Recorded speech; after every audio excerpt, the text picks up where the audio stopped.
My husband looked straight at me in the divorce courtroom and smirked. After 30 years of marriage, after every sacrifice I had made to help build his company, Daniel Spencer leaned back in his chair and said, "Tracy is replaceable. There's nothing special about her." The room fell silent. For a moment, I thought he had won. Then the courtroom door opened. His secretary, Claire Bennett, walked in carrying a thick folder against her chest. The color drained from Daniel's face so quickly that even the judge noticed. I had spent months believing Claire was the woman who helped destroy my marriage. I had no idea she was about to destroy Daniel's lies instead. Before I tell you what happened next, I'd love to hear from you. Have you ever had someone treat you as if you were disposable after everything you did for them? If so, how did you respond? Please take a moment to like this video and subscribe if you enjoy emotional family stories like this one, and leave a comment telling me your thoughts so far. I read every message. Also, let me know where you're watching from and what time it is in your part of the world. I always love seeing how far these stories travel. My name is Tracy Spencer, and for most of my life, I believed that loyalty would be rewarded. At 58 years old, sitting alone in a house that suddenly felt much larger than it used to, I often found myself staring at old photographs and wondering where everything had gone wrong. The pictures told a story that looked beautiful from the outside. A young couple smiling in front of a tiny apartment. A baby boy wrapped in a blue blanket. A modest house with a freshly painted porch. Family vacations. Christmas mornings. Wedding anniversaries. But photographs never show what people sacrifice behind the scenes. They never show the sleepless nights, the fear, the compromises, the dreams quietly abandoned for someone else's future. 30 years earlier, I met Daniel Spencer at a church fundraiser in Columbus, Ohio. I was 28. He was 31. Daniel wasn't wealthy. He wasn't powerful. He wasn't the confident businessman people would later admire. He was simply a hard-working construction foreman with rough hands, tired eyes, and a smile that made me feel safe. Back then, I worked as an administrative assistant at a small insurance company. My job wasn't glamorous, but it paid the bills. Daniel and I spent hours talking about our dreams. He wanted to own his own construction company someday.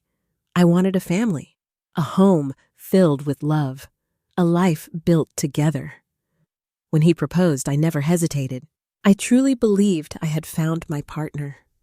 For the first few years, life was difficult. Money was always tight. There were months when we had to choose between replacing an aging appliance and paying down debt. Sometimes we skipped vacations because we simply couldn't afford them. But we were happy. At least I thought we were. When our son Ethan was born, things became even harder financially. Daycare expenses arrived. Medical bills piled up. Daniel worked longer hours. I picked up extra shifts whenever possible. There were nights when I slept only 4 or 5 hours before getting up for work again. Yet neither of us complained. We kept telling each other that better days were coming. Then one evening, Daniel came home carrying a notebook. I still remember the excitement in his eyes. "I've got a plan," he said. I laughed. Daniel always had plans, but this one was different. He spread papers across our kitchen table and explained how he wanted to start his own construction company. He had calculated costs, potential clients, equipment needs, everything. The more he talked, the more excited he became. Then his expression changed. Reality settled in.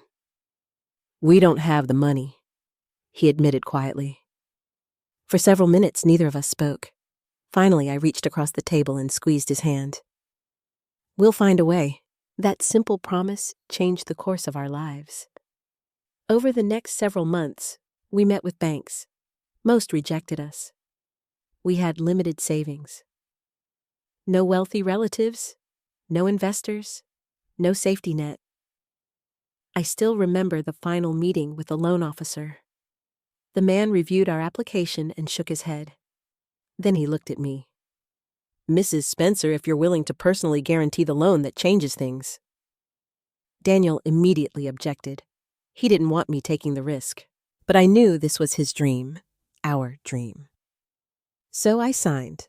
My signature became the reason the loan was approved, my credit, my financial history, my promise to accept responsibility if everything failed. I never viewed it as a sacrifice. I viewed it as supporting my husband. The company started small, very small. At first, it was basically Daniel one truck and a few local projects. While continuing my full-time job, I handled paperwork during evenings, invoices, payroll records, client calls, scheduling, tax documents, anything that needed to be done. Many nights, Ethan sat beside me doing homework while I organized company records. Daniel would come home exhausted from job sites. We would eat dinner after 9 o'clock and then continue working. Looking back now, I realized something important. Daniel was never building that company alone. We were building it together. The difference was that only one of us received public credit. Years passed. The company slowly grew. 1 employee became 3. 3 became 10. 10 became 20. Our finances improved. We finally paid off old debts. We upgraded to a larger house. For the first time in years, we could breathe. I remember standing in our backyard one summer evening while Daniel grilled hamburgers. The sun was setting. Ethan was throwing a football with friends. Everything felt perfect. Daniel wrapped his arms around me and whispered, "I couldn't have done any of this without you." At the time, I believed him. I truly did. I saved that memory for years. Whenever life became stressful, I returned to it. I reminded myself that my husband appreciated me, that he understood what we had built together. Unfortunately, success has a strange way of changing some people. At first, the changes were small, almost invisible. Daniel bought more expensive clothes. There was nothing wrong with that. He had worked hard. Then he became obsessed with appearances. He started talking about networking events, business dinners, country clubs, people he called important connections. I didn't think much of it. After all, his company was becoming successful.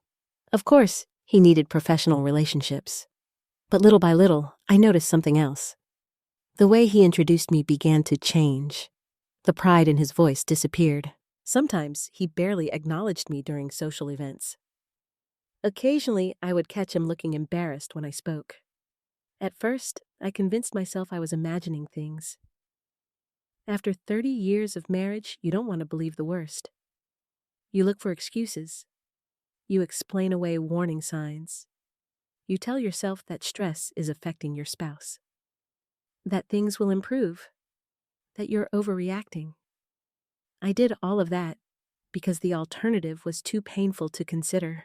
The truth is that I had spent decades helping Daniel build his dreams.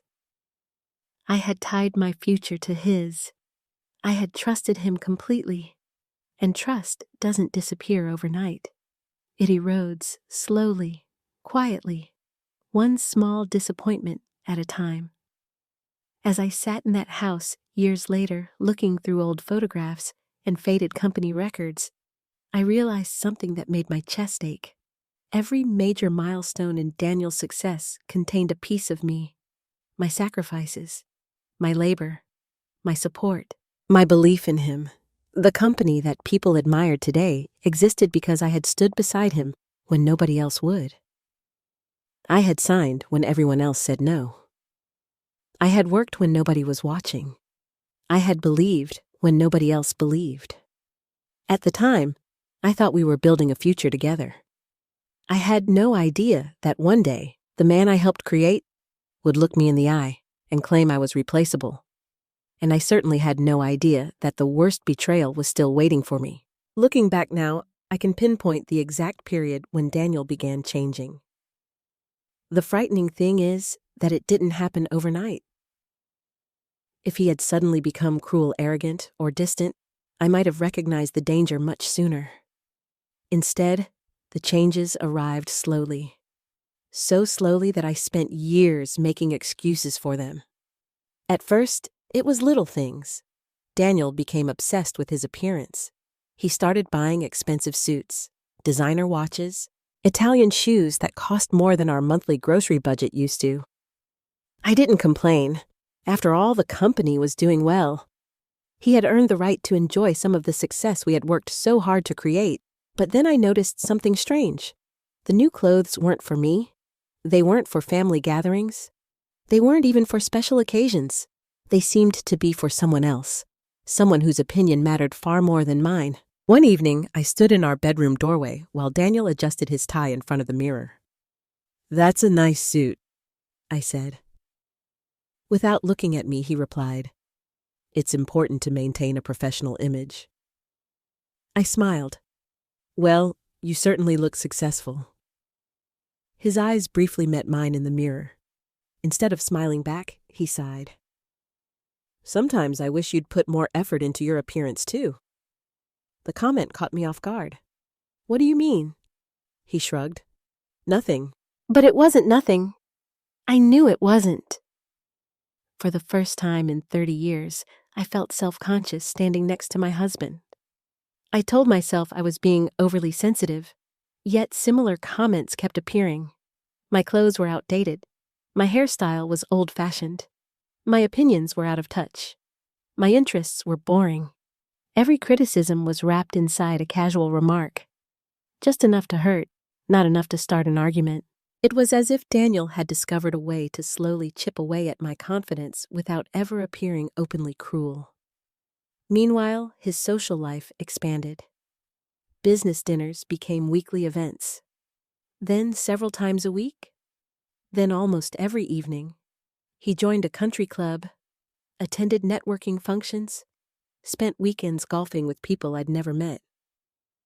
More and more often, he went alone. The invitations stopped coming. At first, he claimed the events were business-related. Then he stopped offering explanations altogether. One Friday evening, I asked if I could accompany him to an awards banquet his company was sponsoring.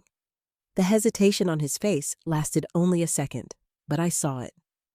"I don't think you'd enjoy it," he said. "Why not?" "It's mostly industry people." I laughed softly. "Daniel, I've listened to construction talk for 30 years. Instead of laughing with me, he picked up his car keys. "It'll probably be boring for you." That was the end of the conversation. As I watched him leave, something inside me felt different, not broken, not yet, just unsettled, like a warning bell ringing somewhere far away.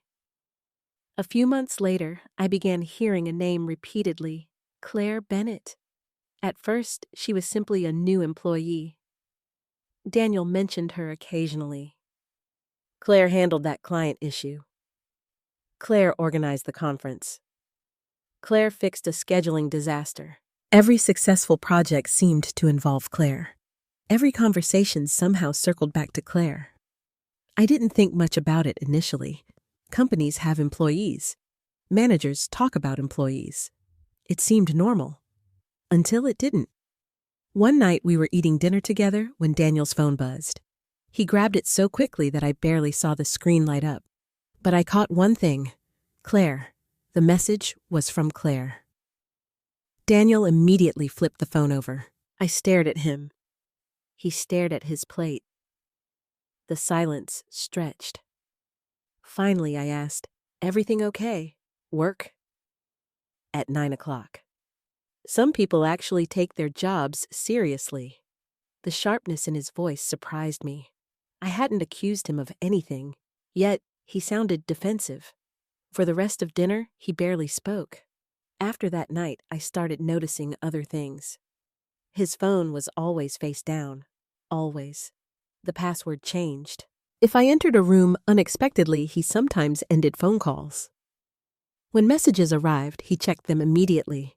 Even during family dinners. Even during church. Even while watching television.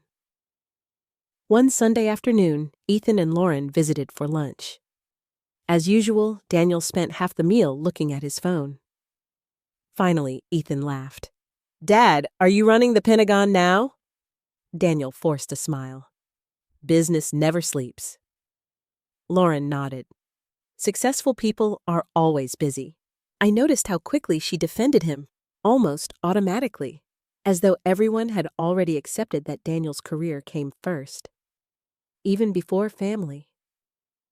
After they left, I sat alone on the back porch. The summer air felt heavy. I couldn't explain why, but I felt lonely. Not physically alone, emotionally alone. The man sitting inside my house no longer felt like the same husband I had married. Yet I couldn't identify exactly what had changed. A few weeks later, something happened that made my stomach twist. Daniel came home unusually late, almost midnight. He claimed he had been meeting with clients. I nodded and said nothing. After he fell asleep, I carried his suit jacket toward the laundry room. As I emptied the pockets, a folded receipt slipped onto the floor. I almost ignored it. Then I saw the logo, a luxury hotel in downtown Columbus. I unfolded the paper. Room service, wine, dinner for two, a suite reservation. The date was from 3 nights earlier.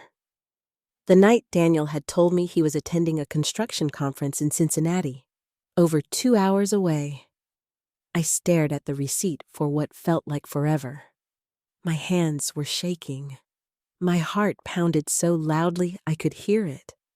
1,000 explanations raced through my mind. Maybe it was for a client meeting. Maybe the company paid for it. Maybe there was some innocent reason. But deep down, another voice whispered the truth. The voice I had been trying desperately not to hear. The voice that had been growing louder for months. I carefully placed the receipt back where I found it. Then I returned to bed. I didn't sleep at all that night. I lay beside my husband, listening to him breathe, listening to the man I had trusted for 3 decades, listening to the man whose dreams I had helped build, and for the first time I wondered whether I truly knew him anymore. The next morning, Daniel kissed my forehead before leaving for work. The gesture felt mechanical, almost rehearsed. As soon as his car disappeared down the street, I sat at the kitchen table and cried. Not because I had proof of an affair. I didn't. Not yet. I cried because something inside me already knew. The distance, the secrecy, the criticism, the lies. They were all pieces of a puzzle I didn't want to complete. But whether I liked it or not, the picture was beginning to come together. And the woman whose name kept appearing in our lives, Claire Bennett, was standing directly in the center of it. At least that's what I believed at the time. I had no idea how wrong I was. For weeks after finding the hotel receipt, I lived in a strange state of emotional exhaustion. I wasn't ready to confront Daniel. At least not yet. Part of me still hoped there was some explanation I hadn't considered. Maybe I was wrong. Maybe I was letting insecurity cloud my judgment. 30 years of marriage doesn't disappear because of one suspicious piece of paper. Or at least that's what I kept telling myself. The truth was much harder. I was afraid of what I might discover. Afraid of what would happen if my suspicions turned out to be true. Afraid that the life I had spent decades building was already collapsing around me. Then our 30th wedding anniversary arrived. I wish I could say I wasn't excited. I wish I could say I had already given up, but that wouldn't be true. Despite everything, I still loved my husband. Or maybe I loved the man I believed he used to be. Either way, I wasn't ready to let go.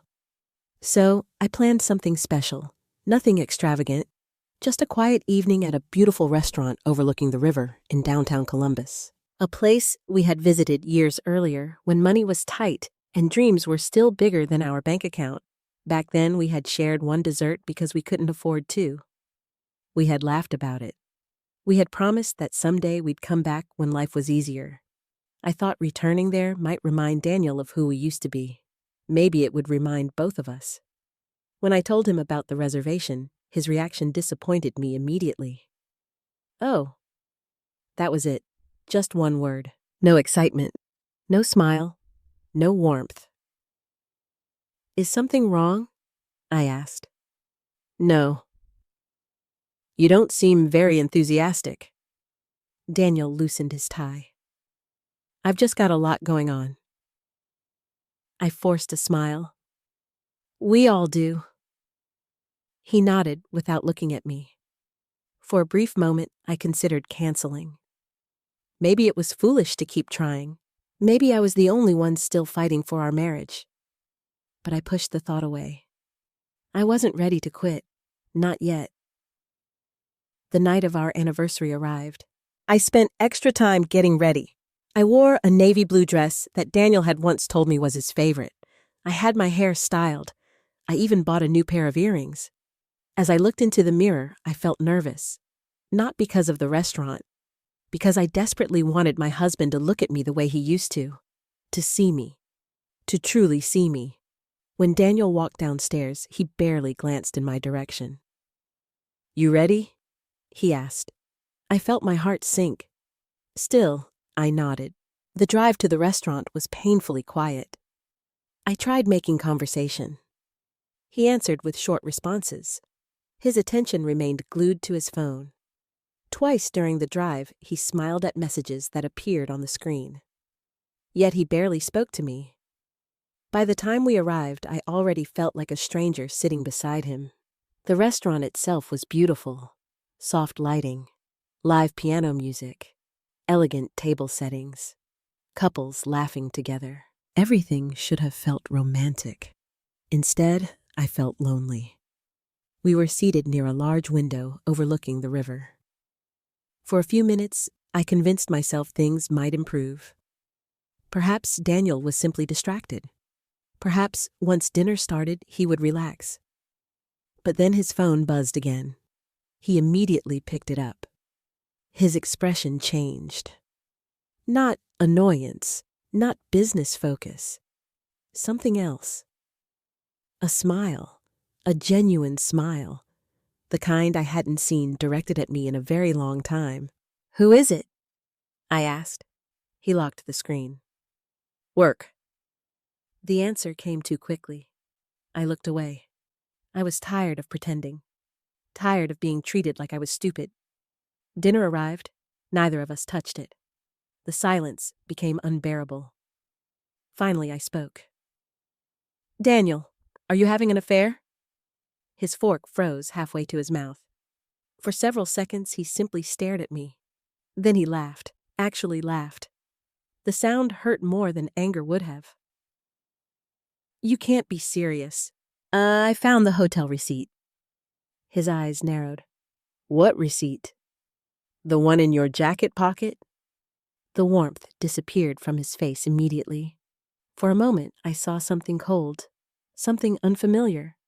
Then he leaned back in his chair. Instead of denying it, instead of reassuring me, instead of apologizing, he became irritated, as though I had inconvenienced him. I can't believe you're going through my things. I stared at him. That's your response. What do you want me to say? The truth, he sighed heavily, the way a person might sigh when dealing with an unreasonable child. The gesture made my stomach twist. Tracy, you're making a scene. A scene? People at nearby tables began glancing toward us. Daniel lowered his voice. You're embarrassing yourself. I couldn't believe what I was hearing. 30 years together. And this was his concern, not my pain, not my questions. His image, his reputation, his comfort. I suddenly realized something terrifying. The man sitting across from me no longer cared whether he hurt me. And once that realization arrived, everything changed. Are you seeing someone else? I asked quietly. His eyes met mine. For a brief second, I thought I saw guilt. Then it vanished. What replaced it was far worse. Contempt. Pure contempt. He set down his wine glass. Do you really want to know what the problem is? The question caught me off guard. What? He looked around the restaurant, then back at me. You're stuck in the past. I blinked. What does that mean? It means I've changed. His voice remained calm, controlled, almost casual, which somehow made the words even more painful. I've grown. I've evolved. I've built something important. I stared at him, and you haven't. The words hit me like a slap. I felt heat rise to my face. Daniel continued. You still think the world works the same way it did 30 years ago. Daniel. No, you asked. Several nearby diners were openly listening now. I wanted to disappear, but Daniel wasn't finished. Look around this room. I did. Business executives, professionals, successful people. What about them? They understand how the world works. I could barely breathe. Then came the sentence that would haunt me for months, the sentence that changed everything. Daniel looked directly into my eyes and said, "Anyone can be replaced, Tracy." The restaurant seemed to go silent. Even the piano music felt distant. I stared at him, certain I had misheard, but I hadn't. He continued speaking, calmly, cruelly, as though discussing the weather. Employees get replaced. Business partners get replaced.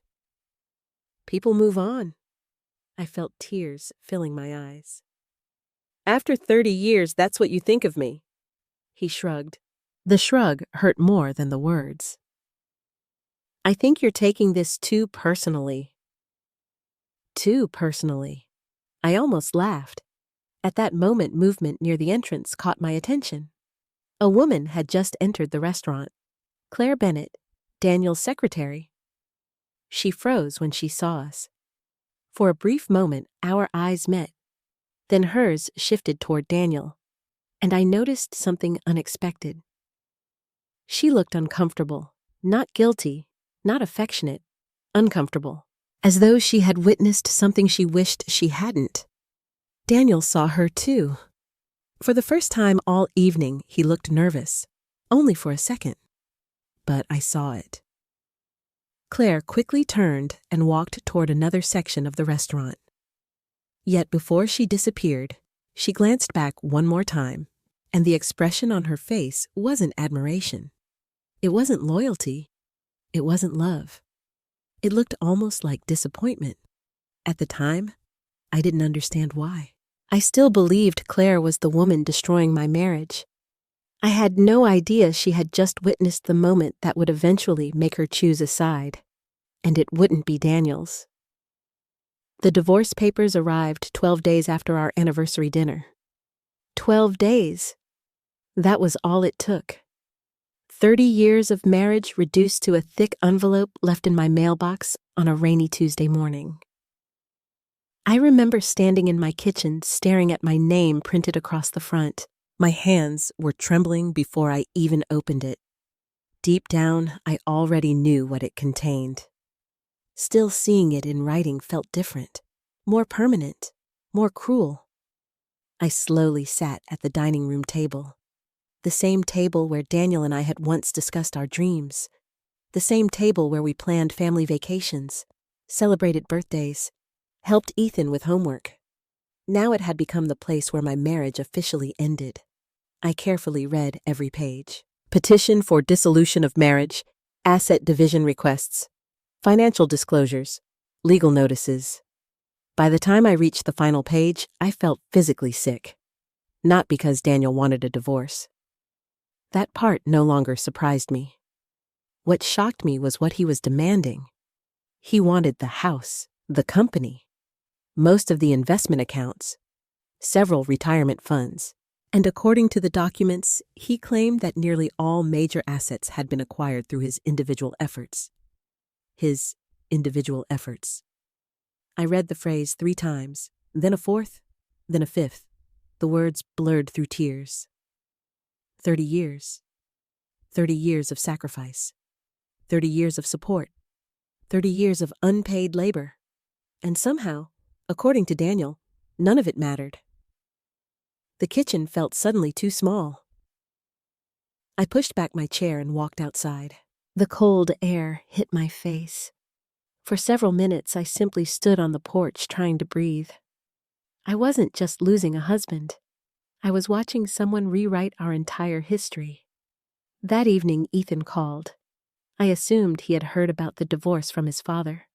Part of me hoped he was calling to check on me, to comfort me, to tell me he understood how devastated I felt. Instead, the conversation left a wound that would take much longer to heal. "Mom." His voice sounded cautious. "Hi, sweetheart." There was a brief silence. Then he asked the question. "So, Dad told me about the divorce." I swallowed. "Yes." Another pause. "How are you doing?" The concern sounded genuine. For a moment, I felt relieved. "I'm trying to process everything. I understand." But then his tone changed. Not dramatically, just enough. Enough for me to feel it. "Listen, Mom, I know this is hard." I waited. "I just think maybe you should keep things civil." I frowned. "What do you mean? You know Dad." The words irritated me immediately. Actually, I wasn't sure I knew Daniel anymore. "What exactly are you trying to say, Ethan?" He exhaled heavily. "I'm saying maybe you shouldn't fight him." My chest tightened. "Fight him?" "Yeah." I couldn't believe what I was hearing. "Your father is trying to take nearly everything." "Mom, the company is his business." I closed my eyes. There it was, the first sign, the first indication that Ethan had already chosen a side. "He built that company." The sentence hurt. Not because Ethan intended to hurt me, because he genuinely believed it. He truly believed his father's version of events. The realization was devastating. "Your father didn't build it alone." Silence. Then Ethan said something that would replay in my mind for months. "I know you helped." Helped. As though I had occasionally organized a few papers, as though I had merely assisted, not sacrificed, not carried, not built. Helped.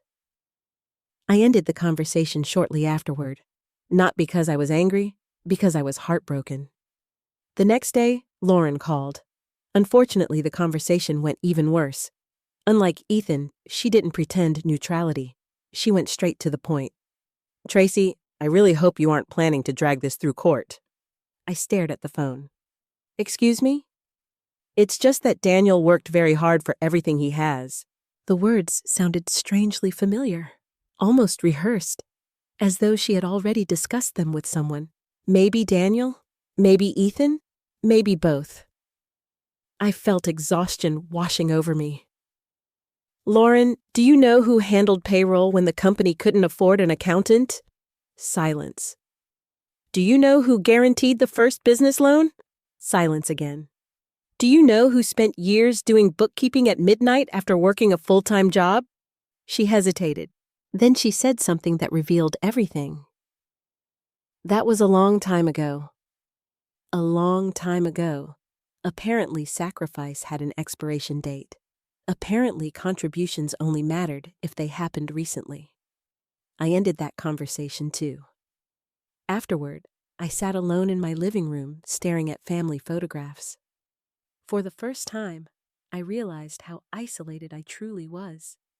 Daniel had his lawyers, his business associates, his reputation, his money.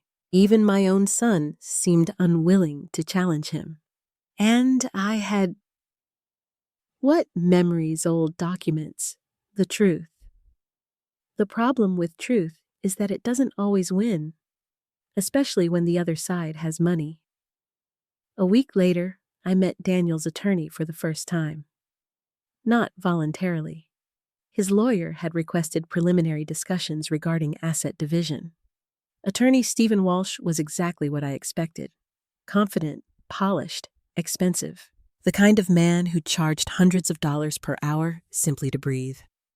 The meeting lasted less than an hour, but it changed everything. Because for the first time, I heard Daniel's official version of our marriage, and it was a lie. a carefully crafted lie. According to Stephen Walsh, Daniel Spencer had built his company through exceptional personal effort.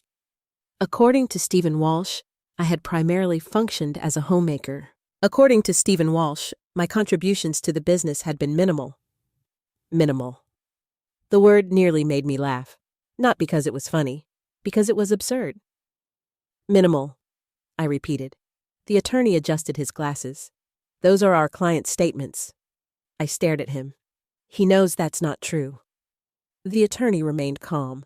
I understand that emotions are involved. Emotions. Apparently, facts had become emotions now. The meeting ended shortly afterward. As I gathered my papers, Stephen Walsh offered one final comment. Something he likely intended as helpful. Something I would never forget. Mrs. Spencer, lengthy legal battles can be very expensive. I looked directly at him. I know. Sometimes settlement is the wiser choice. I understood the message perfectly. Take what Daniel offers. Walk away quietly. Accept defeat.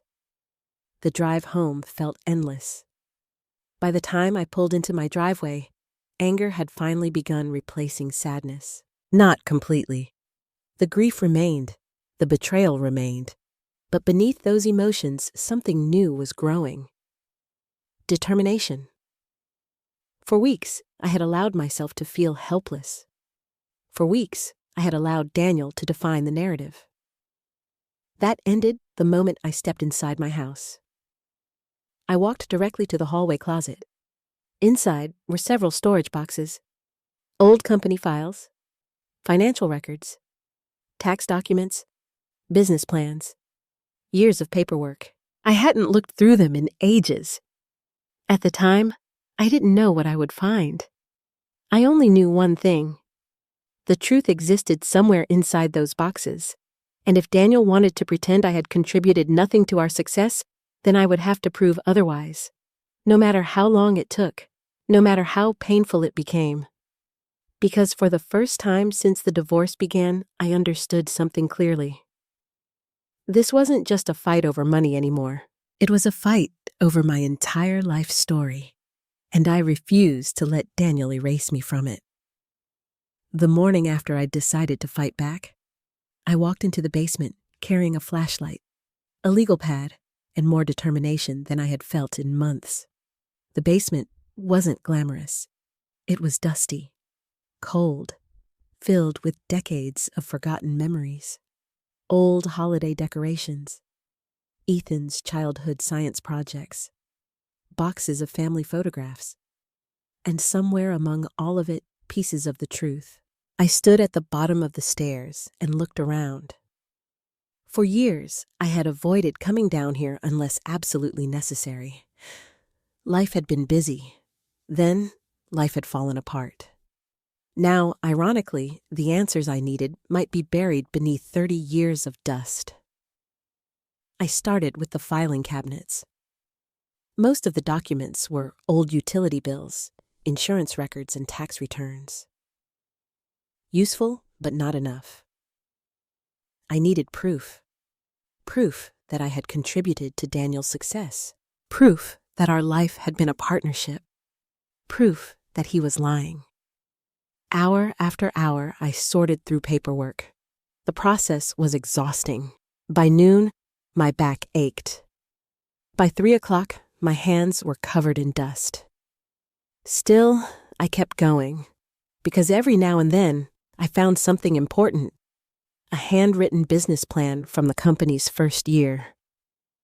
Meeting notes in my own handwriting, copies of invoices I had prepared, payroll records I had organized, client correspondence I had managed. Each discovery reminded me of something Daniel wanted everyone to forget. The company had not been built by one man. Late that afternoon, I opened a faded cardboard box labeled Business 1994. Inside were dozens of folders. The moment I lifted the first one, my heart skipped. Loan documents. The original loan documents. I carefully sat down on the concrete floor. For several minutes, I simply stared at them.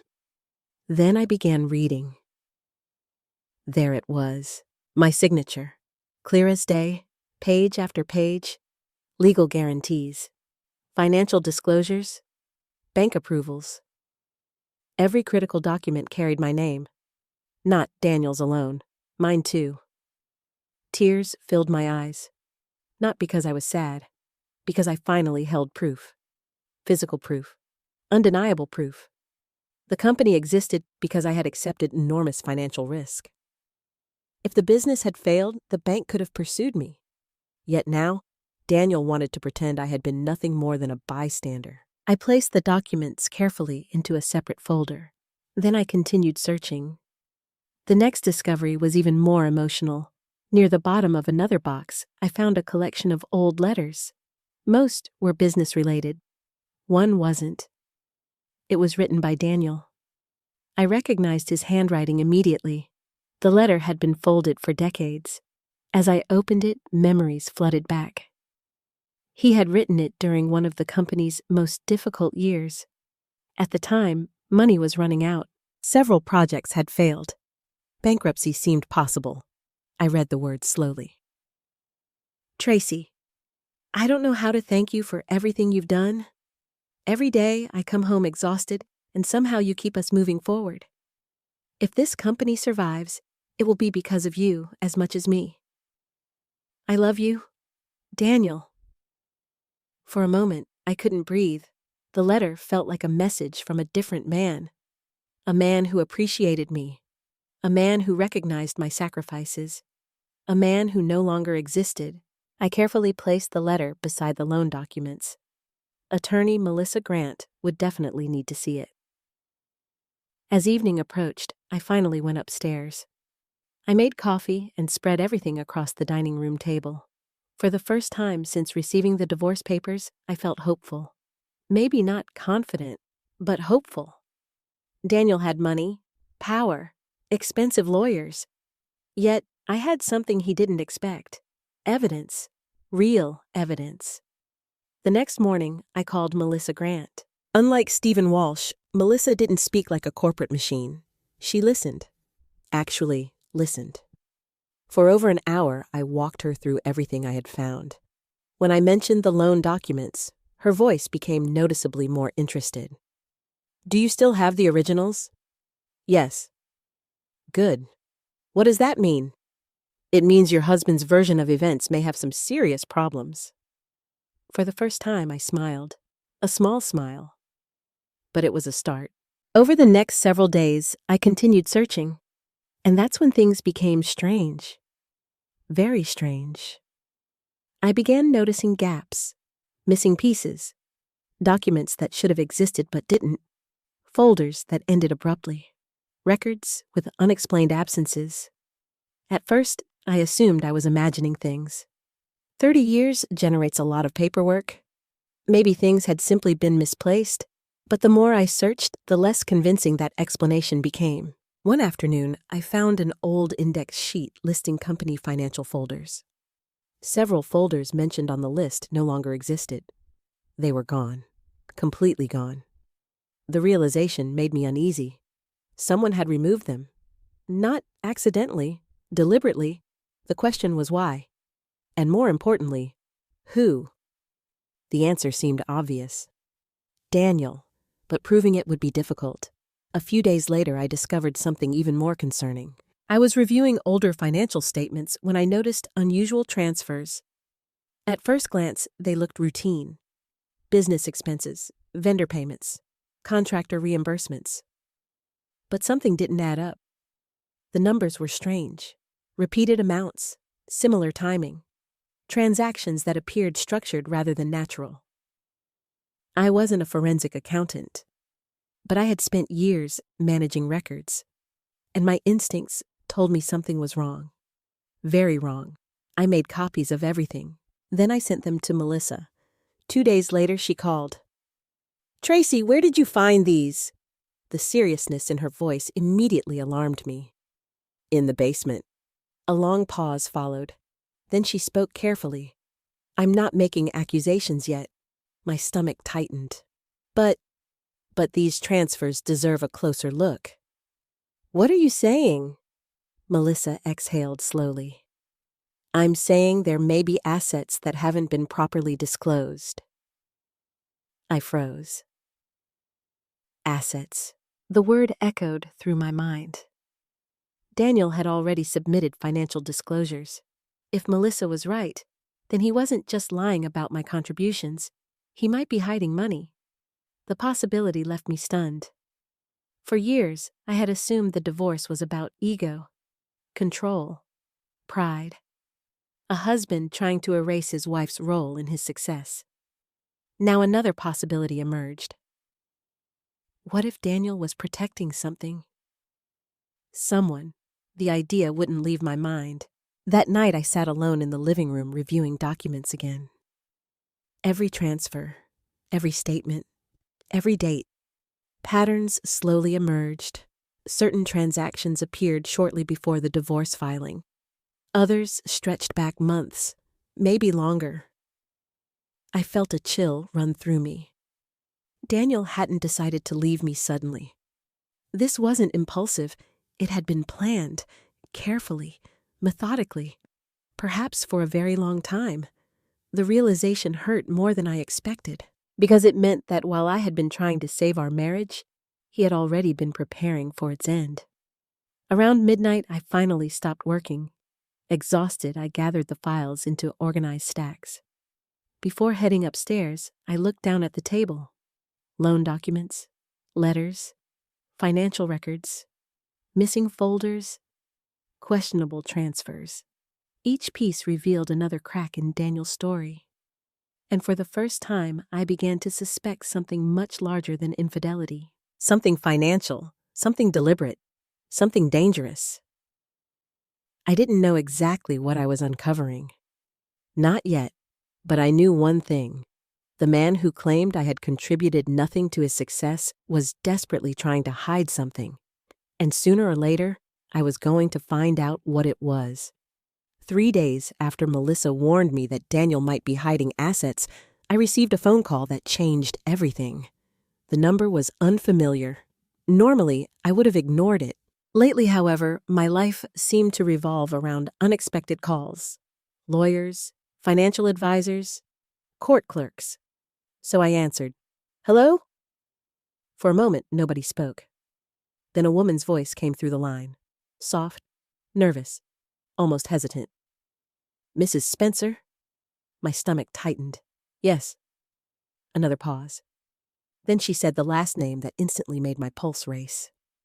"My name is Claire Bennett." I froze. For several seconds I couldn't speak. Of all the people I expected to hear from, Claire was near the bottom of the list. The woman I had spent months suspecting.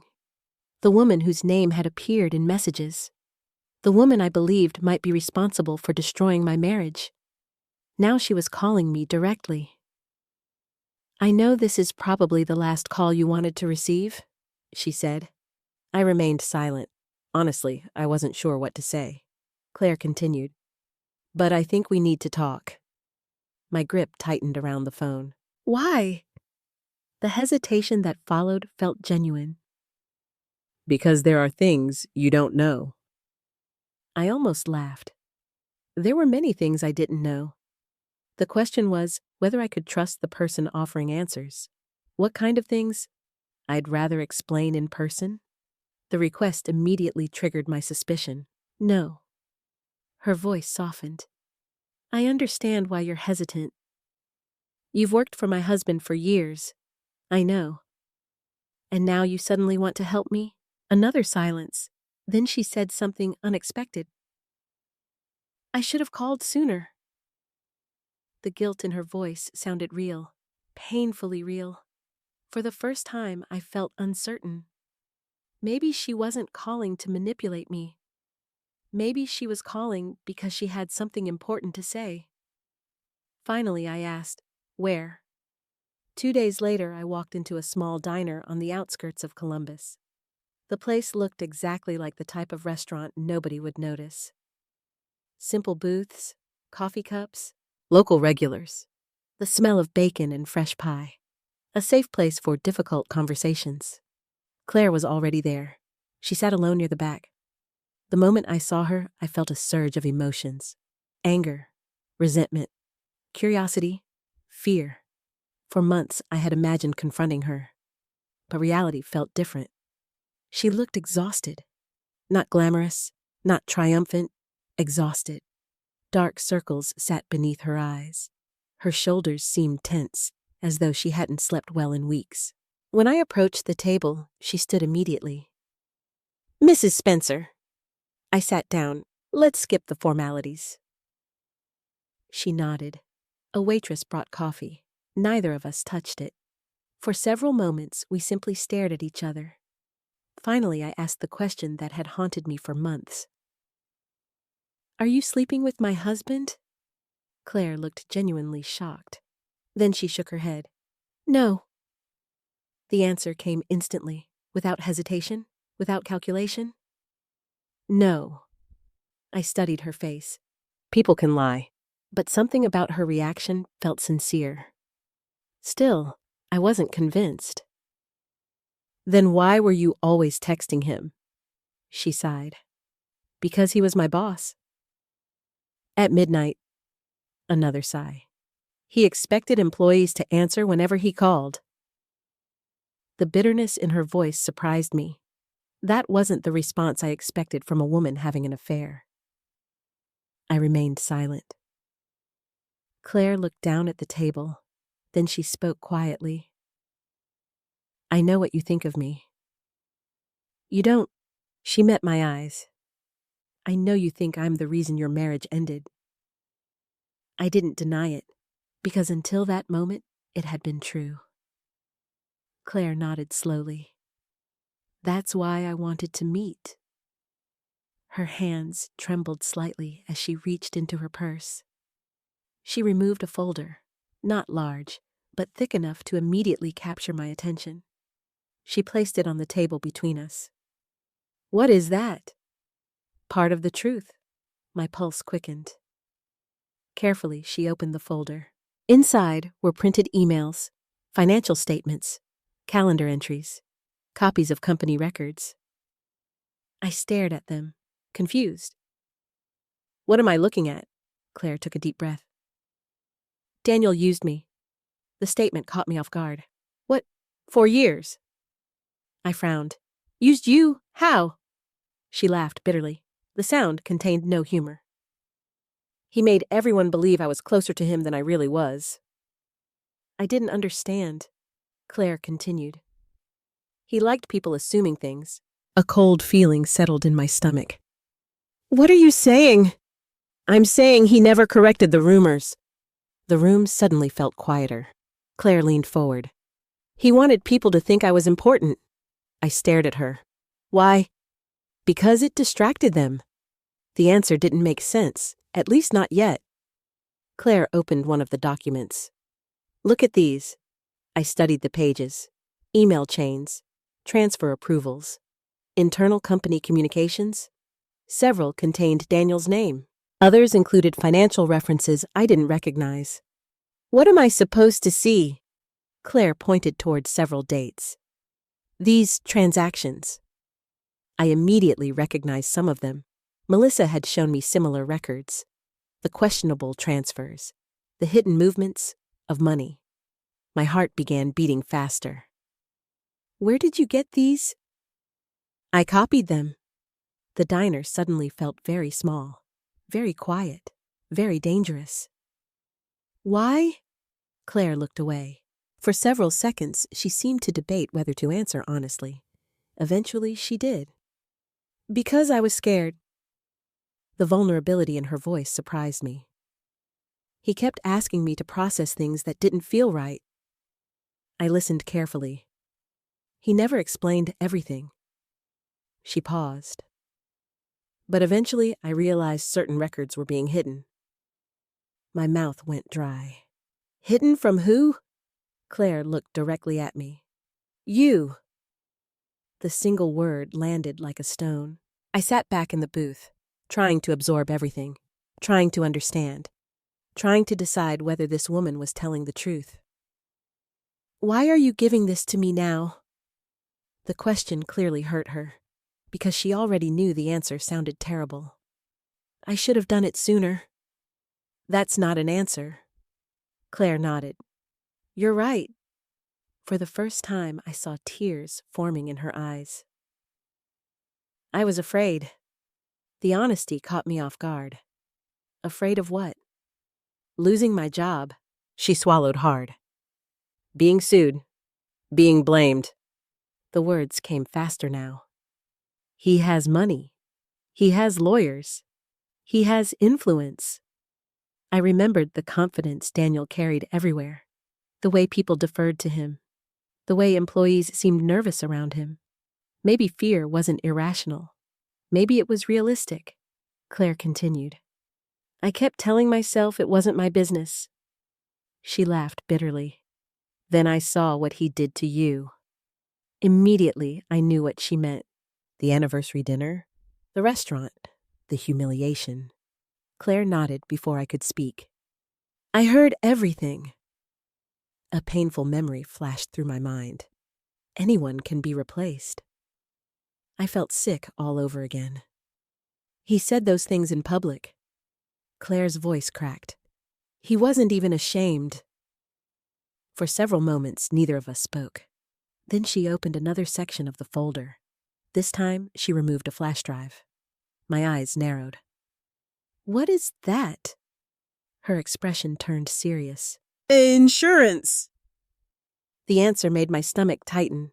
What kind of insurance? Claire hesitated. Then she said the words that changed everything. I have emails. My pulse accelerated. What else? She swallowed. Financial records. The air seemed to disappear from the room. And, for the first time since arriving, Claire looked genuinely frightened. When she finally answered, her voice was barely above a whisper. I also have recordings. The world seemed to stop. Recordings. Actual recordings. Not rumors, not suspicions. Evidence. Real evidence. And suddenly, for the first time since my divorce began, I realized Daniel Spencer might be facing a problem much bigger than an angry wife. Because the woman I thought was his ally was quietly becoming his greatest threat. After Claire told me she had recordings, I sat frozen in that diner booth. The coffee between us had gone cold. Neither of us noticed. Neither of us cared. My mind was racing. For months, I had viewed Claire Bennett as the woman standing on the opposite side of my life. The young secretary. The attractive employee. The person whose name appeared in late-night messages. The woman I blamed for my marriage falling apart. Yet the exhausted person sitting across from me looked nothing like the villain I had imagined. She looked frightened, tired, and strangely alone. I stared at the flash drive resting on the table. What exactly is on those recordings? Claire hesitated, not because she didn't want to answer, because she seemed embarrassed by the answer. Finally, she spoke. Things I never expected to hear. I waited. Things I wish I had never heard. The sincerity in her voice made me listen more carefully. For the next hour, Claire told me a story I never anticipated, and with every minute, my understanding of the situation changed. How long have you worked for Daniel? I asked. Almost 6 years? 6 years? Long enough to know the company, long enough to know my husband, long enough to witness his transformation. Claire folded her hands together. When I started, I admired him. The comment surprised me. But it made sense. Many people admired Daniel, successful business owner, respected in the community, confident, charismatic. He knew exactly how to present himself. I thought he was a mentor. Claire gave a sad smile. At first he was. I remained silent. Then the company grew. Her expression hardened slightly. And everything changed. The sentence sounded familiar, because I had experienced the exact same thing. Success hadn't simply changed Daniel. It had magnified something already inside him. Something selfish. Something cruel. Claire continued. At first, it was small things. I immediately thought of my own story. The criticism, the arrogance, the secrecy. Apparently, I wasn't the only one who had noticed. He started treating employees differently. How? He wanted loyalty. That's normal. She shook her head. Not loyalty. A pause. Obedience. The distinction mattered, and we both knew it. Claire explained how Daniel gradually created an environment where employees felt afraid to challenge him. People who disagreed with him found themselves excluded from important projects. Promotions disappeared, schedules changed, careers stalled. Nobody could prove anything, yet everyone noticed. He never yelled, Claire said. Then what did he do? He made people afraid. The answer felt disturbingly accurate. I had experienced something similar in my marriage. Daniel didn't need to scream. His disappointment alone carried weight. His approval became something people chased. His disapproval became something people feared. Claire looked down at the table. For a while, I convinced myself it was normal. Her voice softened. I needed the job. That part I understood immediately. Claire was a single mother. She had mentioned it briefly during our first meeting. Now she explained further. Her son was 8 years old. She had no financial support from his father. Every paycheck mattered. Every insurance benefit mattered. Every promotion mattered. Daniel knew that, and according to Claire, he used it. He'd promise opportunities. Then take them away. She nodded. If someone questioned him. A painful silence settled between us. The pattern was becoming clear. Control. Everything came back to control. Then Claire revealed something that truly shocked me. There were rumors about us almost from the beginning. I stared at her. The affair rumors? Yes. My stomach tightened. What did Daniel do? Claire laughed bitterly. Nothing. The answer confused me. What do you mean? He never stopped them. A chill ran through me. She continued. People would make comments. Ask questions. Assume things. And Daniel never corrected anyone. Suddenly I remembered all those uncomfortable moments. The way people looked at Claire, the whispers, the assumptions, the strange smiles. Daniel had allowed it, intentionally. Why, Claire answered before I asked. Because it helped him. How? She leaned forward. Because people focused on me. I frowned. And nobody paid attention to what he was actually doing. The words hung in the air. Slowly, pieces began connecting. Daniel hadn't necessarily created the rumors, but he had benefited from them, encouraged them, used them.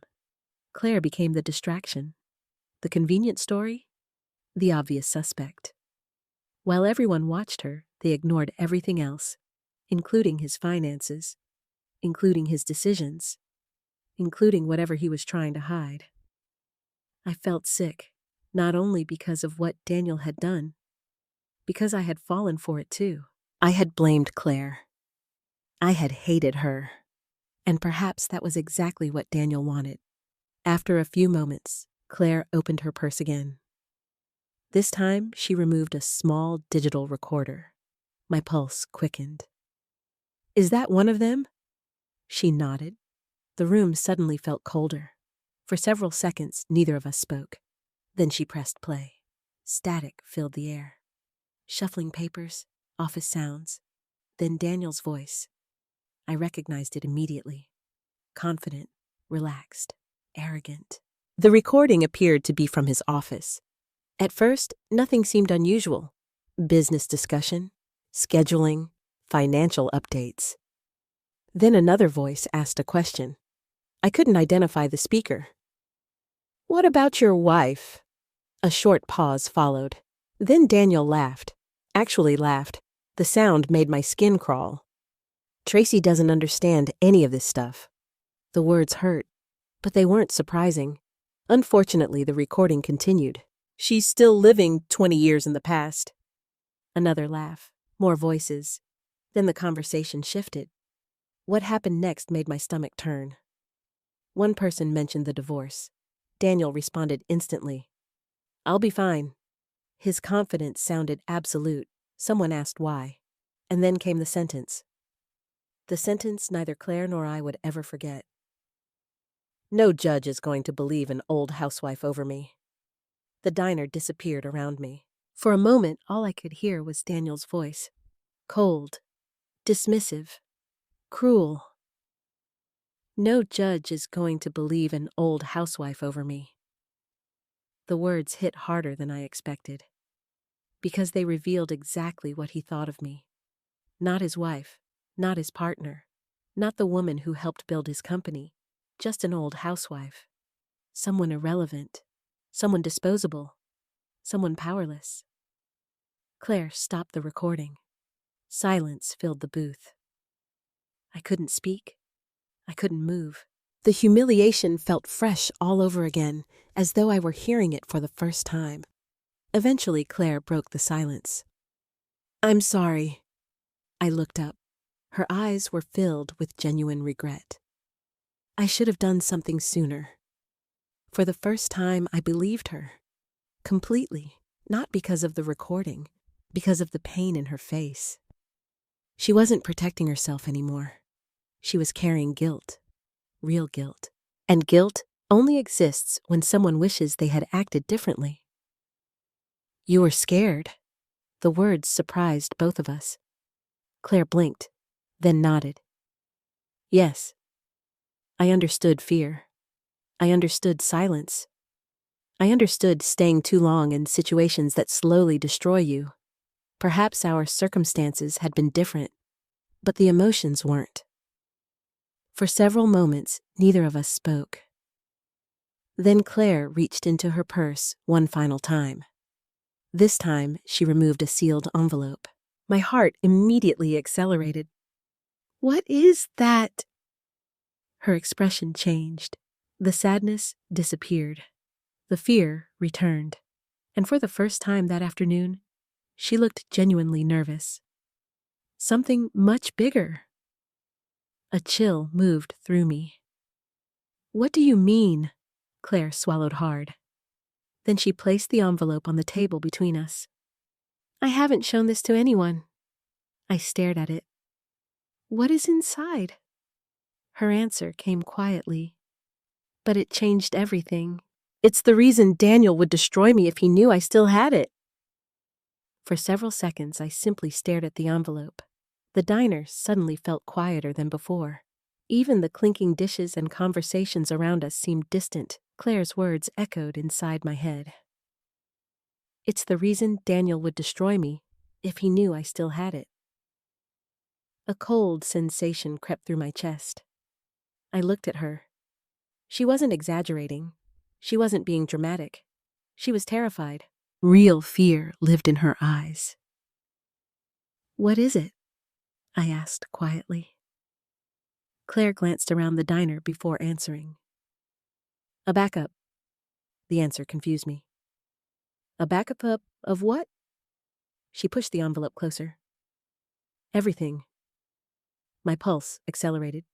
Slowly, I opened it. Inside were several printed documents, a flash drive, and a handwritten list of dates. The moment I saw the first page, my stomach tightened. Bank account numbers, transfer records, corporate payment logs, wire confirmations, pages and pages of financial activity. I immediately recognized several of the transactions. They matched the questionable records Melissa had flagged, but this was much more detailed, far more detailed. "How did you get these?" Claire lowered her voice. "Because I processed some of them." I looked up sharply. "What? Not knowingly?" She swallowed hard. "At least not at first." The explanation that followed was both complicated and horrifying. For years, Daniel had divided responsibilities among employees. No single person handled every financial process. One person prepared documents, another approved them, someone else finalized them.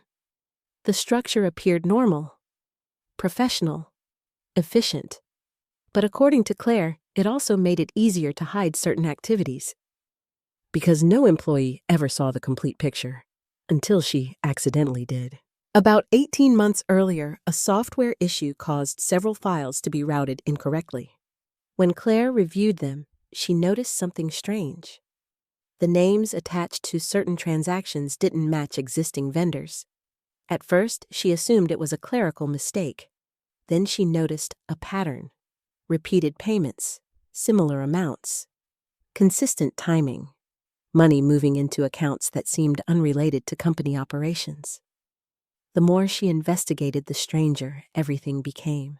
Eventually, curiosity turned into concern. Concern turned into suspicion, and suspicion turned into fear. I started saving copies. The confession came quietly. I stared at her. Why? She gave a sad smile. Because my instincts told me something was wrong. That sounded familiar. My instincts had warned me too. The difference was that I hadn't listened soon enough. Claire continued. At first, I thought maybe it was tax-related. Then, she shook her head. It got worse. Much worse. According to Claire, Daniel became increasingly secretive over the past year. Certain meetings were never documented. Certain expenses disappeared from normal reports. Certain financial decisions bypassed standard procedures entirely.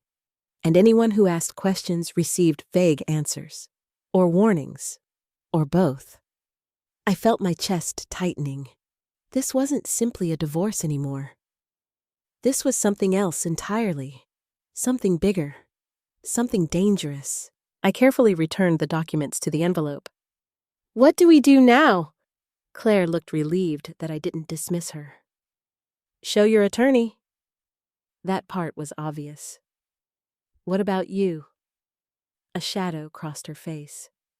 For the first time, she looked uncertain. I don't know. The answer broke my heart a little. Because despite everything, Claire was still a young woman trying to protect her child. Trying to protect her future. Trying to survive. Daniel had power, money, connections. She had a son and a paycheck. The imbalance was obvious. When we finally left the diner, neither of us noticed that nearly 3 hours had passed. Outside, the sky had darkened. Clouds covered the afternoon sun. The parking lot felt strangely empty. Before we separated, Claire stopped me. Tracy. It was the first time she had used my first name. I turned. If something happens, my stomach immediately dropped. What do you mean? She hesitated, then forced a smile. Nothing dramatic. But we both knew she didn't believe that. If something happens, make sure Melissa gets everything. I stared at her. The fear in her eyes had returned, stronger this time. And suddenly, for the first time, I realized how much risk she was taking. Not for herself, for me. That realization stayed with me all evening. The next morning, I met with Melissa Grant. The moment she saw the documents, her expression changed. By the time she finished reviewing them, she looked both impressed and concerned. Where did these come from? Claire. Melissa leaned back in her chair. Your husband's secretary? Yes. Several seconds passed. Then Melissa slowly removed her glasses. This could be significant. My heart raced. How significant? She carefully organized several pages into separate stacks. Potentially very significant. The answer wasn't specific, but it was enough. Melissa immediately requested forensic review of the financial records. Within days, additional questions emerged. Questions Daniel probably didn't want anyone asking. Questions about disclosures. Questions about transfers. Questions about assets. Meanwhile, Daniel seemed increasingly confident, almost smug. Every communication from his legal team carried the same tone. Aggressive, dismissive, certain of victory. One afternoon, Melissa forwarded me a settlement proposal. I read it twice, then laughed. Not because it was funny, because it was insulting. Daniel still expected me to accept a fraction of what I was entitled to. Apparently, he believed I would eventually give up. Perhaps he assumed financial pressure would break me, or emotional exhaustion, or fear. Maybe all three. What he didn't know was that I finally possessed something stronger than fear: the truth. Several days later, another problem appeared. Claire called. The moment I answered, I knew something was wrong. Her breathing sounded uneven. Claire? I think he knows. My entire body went rigid. What happened? He questioned me. The words came quickly. Nervous questions. About files, about records, about backups. My stomach tightened. Did you tell him anything? No. Are you sure? Absolutely. I believed her. Yet the situation still terrified me. Daniel was many things: arrogant, selfish, cruel. But he wasn't stupid. If he sensed danger, he would react. The only question was how. Over the next week, Claire reported several unsettling incidents. Her access permissions changed unexpectedly. Meetings were canceled. Responsibilities shifted. Employees began acting strangely around her. Nobody openly accused her of anything. But the message was clear. Someone was isolating her. Someone was testing her. Someone was watching. The stress affected both of us. Every phone call made me nervous. Every email made me anxious. The court date was approaching quickly, and despite our growing collection of evidence, nothing felt certain. Then, 2 days before the preliminary hearing, Claire disappeared. At first, I assumed she was busy, maybe overwhelmed, maybe exhausted. But when she failed to answer texts, concern turned into panic. Then, panic turned into fear. I called repeatedly. No response. Melissa called. Nothing. An entire day passed. Then another. Still nothing. I barely slept. My imagination created endless possibilities. Had Daniel discovered everything? Had Claire changed her mind? Had she decided the risk was too great? Had she accepted a payoff? Or worse, the uncertainty was unbearable. By the evening before the hearing, I felt physically sick. Without Claire, our case became much weaker. Not impossible, but weaker. The recordings, the testimony, the explanations. So much depended on her. Around 9 o'clock that night, I returned home after meeting with Melissa. The house felt empty, silent, lonely. As I approached the front door, something caught my attention. A large envelope sat inside the mailbox. No stamp, no return address, nothing. My pulse quickened immediately. I opened it. Inside was a flash drive.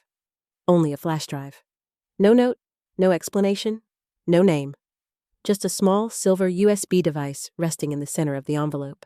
And somehow, before I even touched it, I already knew exactly who had sent it.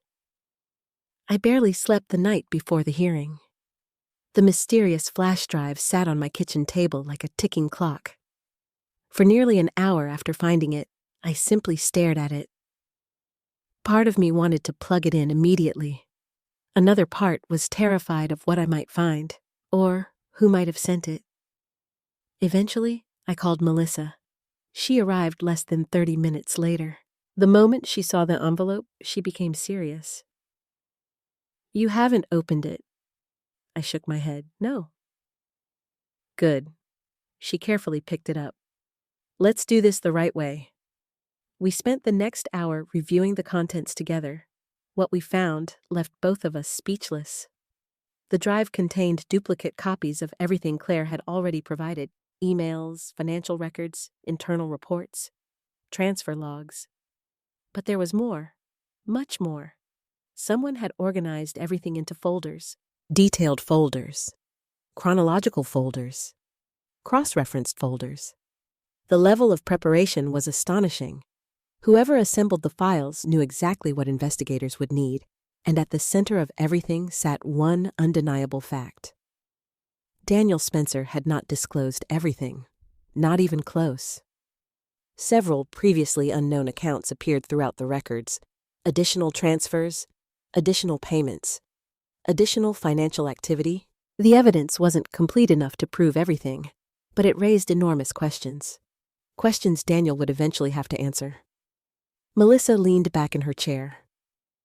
"I think Claire sent this."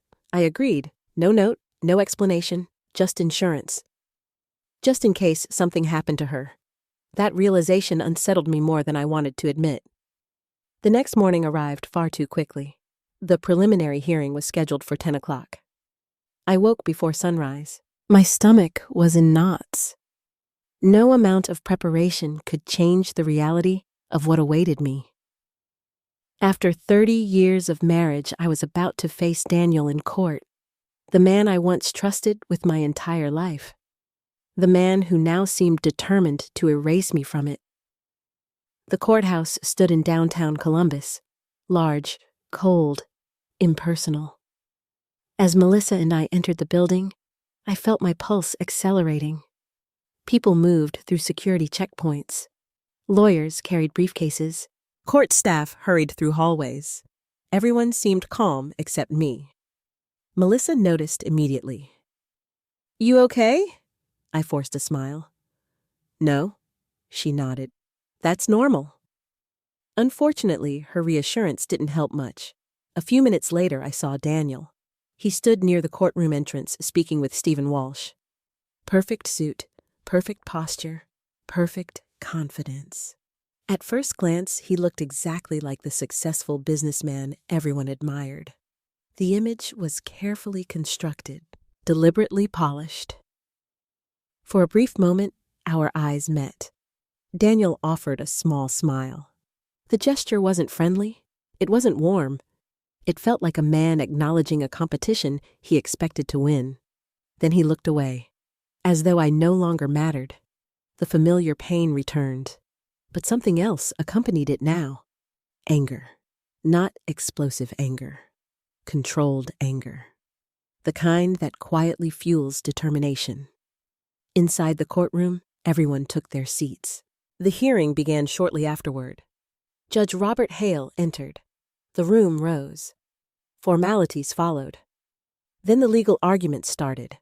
Almost immediately, I understood Daniel's strategy, or rather, Stephen Walsh's strategy, because the attorney delivered it with polished precision. According to Daniel's legal team, the marriage had effectively ended long ago. According to Daniel's legal team, the company represented the result of Daniel's individual expertise and effort. According to Daniel's legal team, I had primarily served as a homemaker. The familiar narrative. The same lie wrapped in different language. I listened quietly. Every sentence felt like another attempt to erase my life. Years of bookkeeping became occasional assistance. Financial guarantees became limited support. Sacrifice became informal involvement. The more Stephen spoke, the more furious I became. Not because he was persuasive, because he was rewriting history and doing it confidently. When Melissa stood to respond, the atmosphere shifted. She didn't raise her voice. She didn't become emotional. Instead, she began presenting facts: loan documents, business records, signed guarantees, letters, evidence, real evidence. Several times I noticed Daniel's expression tighten. Only briefly, but enough to suggest discomfort, enough to suggest concern. For the first time all morning, he didn't look completely confident. Still, he remained composed. Too composed. The real shock came later, as financial disclosures were discussed. Melissa carefully introduced questions regarding certain transfers, certain accounts, certain inconsistencies. Nothing dramatic. Not yet, just enough to establish concern. Stephen Walsh immediately objected. Predictably, the argument became technical, procedural, complex. Yet beneath all the legal language, one issue remained obvious. Money had moved. The question was where and why. Eventually, Judge Hale turned toward Daniel. Several direct questions followed. At first, Daniel answered smoothly, comfortably, like a man accustomed to being believed. Then one particular question changed everything. Have all relevant financial accounts been disclosed?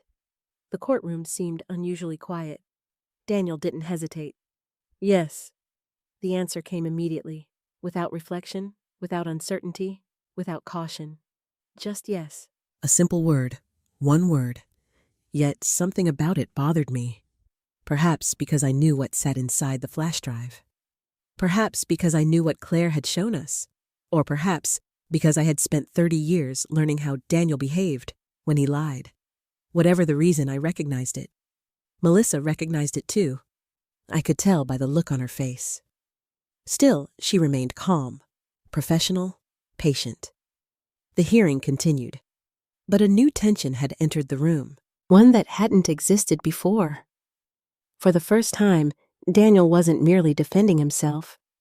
He was protecting something, and everyone seemed to feel it. Unfortunately, another problem quickly emerged. A very serious problem. Claire was missing, still missing. Melissa checked her phone repeatedly. No messages, no calls, no explanations. Nothing. The empty witness chair felt impossible to ignore. Every time I looked at it, anxiety tightened inside my chest. Claire wasn't scheduled to testify yet, but eventually she would need to appear, and every hour that passed made her absence harder to explain. The hearing paused briefly for lunch. During the break, Melissa and I sat in a quiet conference room.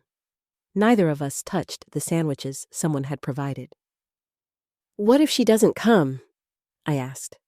Melissa didn't answer immediately. That alone scared me. Finally, she spoke. "We continue." But her expression softened. It would be harder. Harder. Not impossible. But harder. I hated the word. The rest of the afternoon passed in a blur. More arguments, more documents, more legal maneuvering. By the time court adjourned for the day, I felt emotionally exhausted. Outside the courthouse, reporters waited near the entrance. Nothing major, just local media covering business litigation. Still, Daniel seemed annoyed by their presence. He quickly disappeared with his attorney. I watched him leave. For years, I had viewed him as unstoppable, untouchable. Now, for the first time, I saw cracks. Small cracks, but cracks nonetheless. That evening, Melissa and I reviewed strategy once more. The next stage would be critical, especially if Claire remained unavailable. As we finished discussing plans, my phone vibrated. The sound immediately caught my attention. Unknown number. My heart jumped. For several seconds, I stared at the screen. Then I answered. "Hello." Static. Silence. Then a familiar voice. Weak, breathless, terrified. "Tracy!" I sat upright immediately. "Claire." What she said next sent ice through my veins. "I think Daniel knows everything." The moment I heard Claire's voice, every muscle in my body tightened. "Claire." Her breathing sounded uneven, as though she had been crying, or running, or both. For several terrifying seconds, all I could hear was static. Then she spoke again. I didn't know who else to call. I immediately stood from my chair. Melissa looked up from across the conference table. One glance at my face told her something was wrong. "Where are you?" I asked. Claire hesitated. "I don't want to say over the phone." Fear rushed through me, not because of what she said, because of how she said it. This wasn't the voice of someone seeking attention. This was the voice of someone genuinely frightened. "Are you safe?" Another pause. "I think so." Think, not know. Think. I closed my eyes briefly. Claire listened to me carefully. Her breathing remained shaky. "You need to come to court tomorrow." Silence, then a quiet answer. "I know." "Can you do that?" Several long seconds passed. Finally, she spoke. Yes. The single word carried more courage than confidence. But it was enough. Before ending the call, she said something else, something I didn't fully understand at the time. There's one thing you still don't know. My pulse quickened. What? Another pause. Then, I'm not the woman Daniel was hiding. The line went dead. I stared at my phone. Melissa immediately stood. What happened? I repeated everything. Every word, every detail. By the time I finished, the room had fallen silent. Melissa looked thoughtful, concerned, focused. What did she mean? I shook my head. I don't know. But deep down, I suspected. And if my suspicion was correct, then our case was about to become much bigger than anyone expected. The following morning, I arrived at court feeling emotionally exhausted. The previous night had offered almost no sleep. Questions kept circling through my mind. Where had Claire been? Why was she hiding? Who was Daniel actually protecting? And most importantly, would she really show up? The courtroom gradually filled. Attorneys, clerks, observers, court staff. Everyone settled into place. Everyone except Claire. Her chair remained empty. Again. I felt my stomach tighten. Melissa remained calm, at least outwardly, but I knew her well enough by now to recognize tension. She checked her watch repeatedly. The proceedings began. Stephen Walsh appeared unusually confident, more confident than the previous day. The change didn't escape my notice. Neither did Daniel's attitude. He looked relaxed, comfortable, almost victorious, as though something had shifted in his favor overnight. The possibility terrified me. Maybe Claire had changed her mind. Maybe Daniel had convinced her to stay silent. Maybe she wasn't coming at all. The hearing moved forward. Financial evidence was discussed. Documentation was reviewed. Arguments were presented. And still, Claire did not appear. Hour after hour passed. My anxiety became almost unbearable. Then shortly after noon, Melissa stood. Your Honor, we would like to call Claire Bennett. The room immediately grew quieter. Every eye shifted toward the courtroom entrance. Nothing happened. No movement. No opening door. Nothing. My heart sank. Melissa remained standing, waiting. Still nothing. The silence felt endless. Then suddenly, the courtroom doors opened. A woman stepped inside. For one brief moment, I barely recognized her. Claire looked exhausted, pale, tired. But she was there, and judging by Daniel's reaction, her appearance was the last thing he expected. The color disappeared from his face instantly. I had seen Daniel angry. I had seen him arrogant. I had seen him dismissive. I had never seen him afraid. Until that moment. Claire slowly walked toward the witness stand. The entire courtroom watched. Even Judge Hale seemed aware that something important was about to happen. After taking her oath, Claire sat down. Her hands trembled slightly, yet her voice remained steady. Melissa began with simple questions. Employment history, job responsibilities, length of service, basic facts.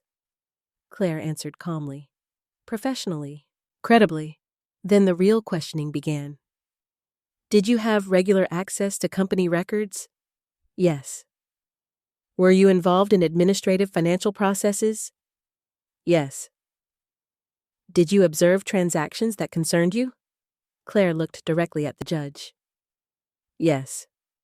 The room became noticeably quieter. Melissa carefully introduced the documents Claire had provided. Emails, transfer records, internal communications. One by one, methodically, patiently, each piece strengthened our case. Then Stephen Walsh rose for cross-examination.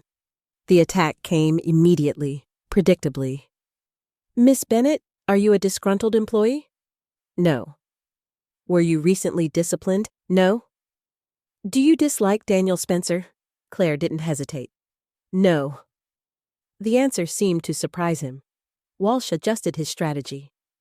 Then why are you testifying against him? For the first time, Claire looked directly at Daniel. Several seconds passed. Then she answered, because the truth matters. The courtroom fell silent. Even Walsh seemed momentarily caught off guard. He quickly recovered. You expect this court to believe your version of events? Claire remained calm. I expect the court to review the evidence. Perfect answer. Melissa's expression didn't change, but I could see satisfaction in her eyes. Then came the moment that changed everything. Melissa approached the witness stand once more. Claire, did Mr. Spencer ever discuss his wife in your presence? The question immediately captured everyone's attention. Claire nodded. Many times. Daniel shifted in his seat. The movement didn't go unnoticed. Melissa continued. Did you ever record those conversations? Yes. Stephen Walsh immediately objected. The judge reviewed the matter. After several tense minutes, permission was granted to proceed. My heart pounded. Claire handed over the recordings. One was selected. The same recording I had already heard. The courtroom speakers crackled. Then Daniel's voice filled the room. Clear, confident, unmistakable. No judge is going to believe an old housewife over me. The words echoed throughout the courtroom. Nobody moved. Nobody spoke. The silence afterward felt enormous. Daniel stared straight ahead. His jaw tightened. His confidence visibly weakened. And yet, that wasn't even the most damaging evidence. Because Claire wasn't finished, Melissa approached again. Claire, throughout these proceedings, many people have assumed you were personally involved with Mr. Spencer. I froze. The entire room seemed to freeze with me. This was it. The question everyone secretly wanted answered. Claire took a slow breath. Then she answered clearly. No. The word landed like a hammer. No. Melissa nodded. Were you ever romantically involved with Daniel Spencer? No. The answer came without hesitation, without uncertainty, without fear. No. A murmur spread through the courtroom. People exchanged glances, whispered, reacted. Years of assumptions suddenly collapsed. Everything I had believed, everything everyone had believed, wrong, completely wrong. Then Melissa asked the final question. If not you, was there another woman? The room became perfectly silent. I could hear my own heartbeat. Claire looked toward Daniel. For the first time, genuine fear appeared in her eyes. Not fear for herself, fear of what would happen next. Then she spoke, quietly, clearly, and directly into the official court record. Yes. My breath caught. The entire courtroom seemed to lean forward. Melissa's next words arrived slowly, carefully. What was her name? Daniel suddenly stood. Objection. The force of his reaction startled everyone. Too late, much too late, because Claire had already decided, after months of silence, months of fear, months of carrying the truth alone, she was finally ready to say it.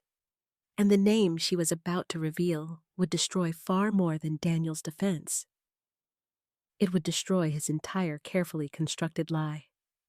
The courtroom seemed frozen in time. Daniel was still standing. His face had lost all color. For the first time since the divorce began, he no longer looked like a powerful businessman controlling the situation. He looked like a man watching his carefully constructed world collapse. Objection, he repeated.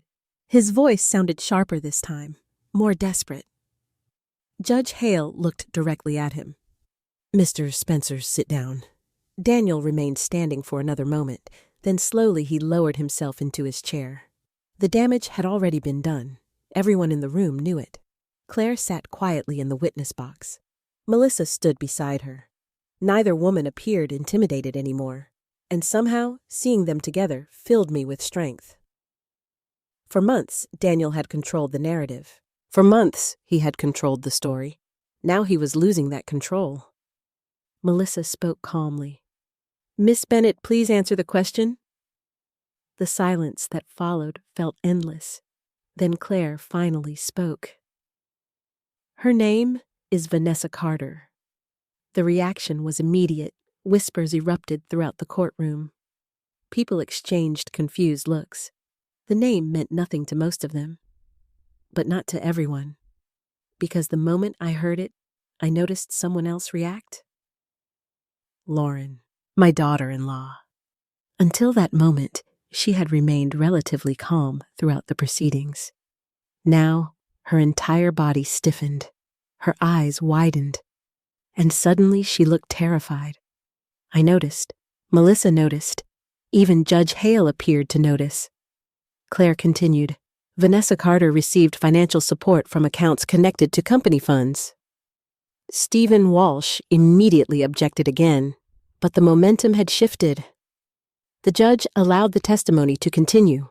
Melissa approached the evidence table. Several documents appeared on the courtroom screens. Transfer records, account summaries, payment histories. One by one, the information painted a troubling picture. Luxury apartment payments, vehicle expenses, credit card charges, large deposits. Everything connected back to Vanessa Carter. The amounts were substantial, far too substantial to dismiss as coincidence. Far too substantial to explain away easily.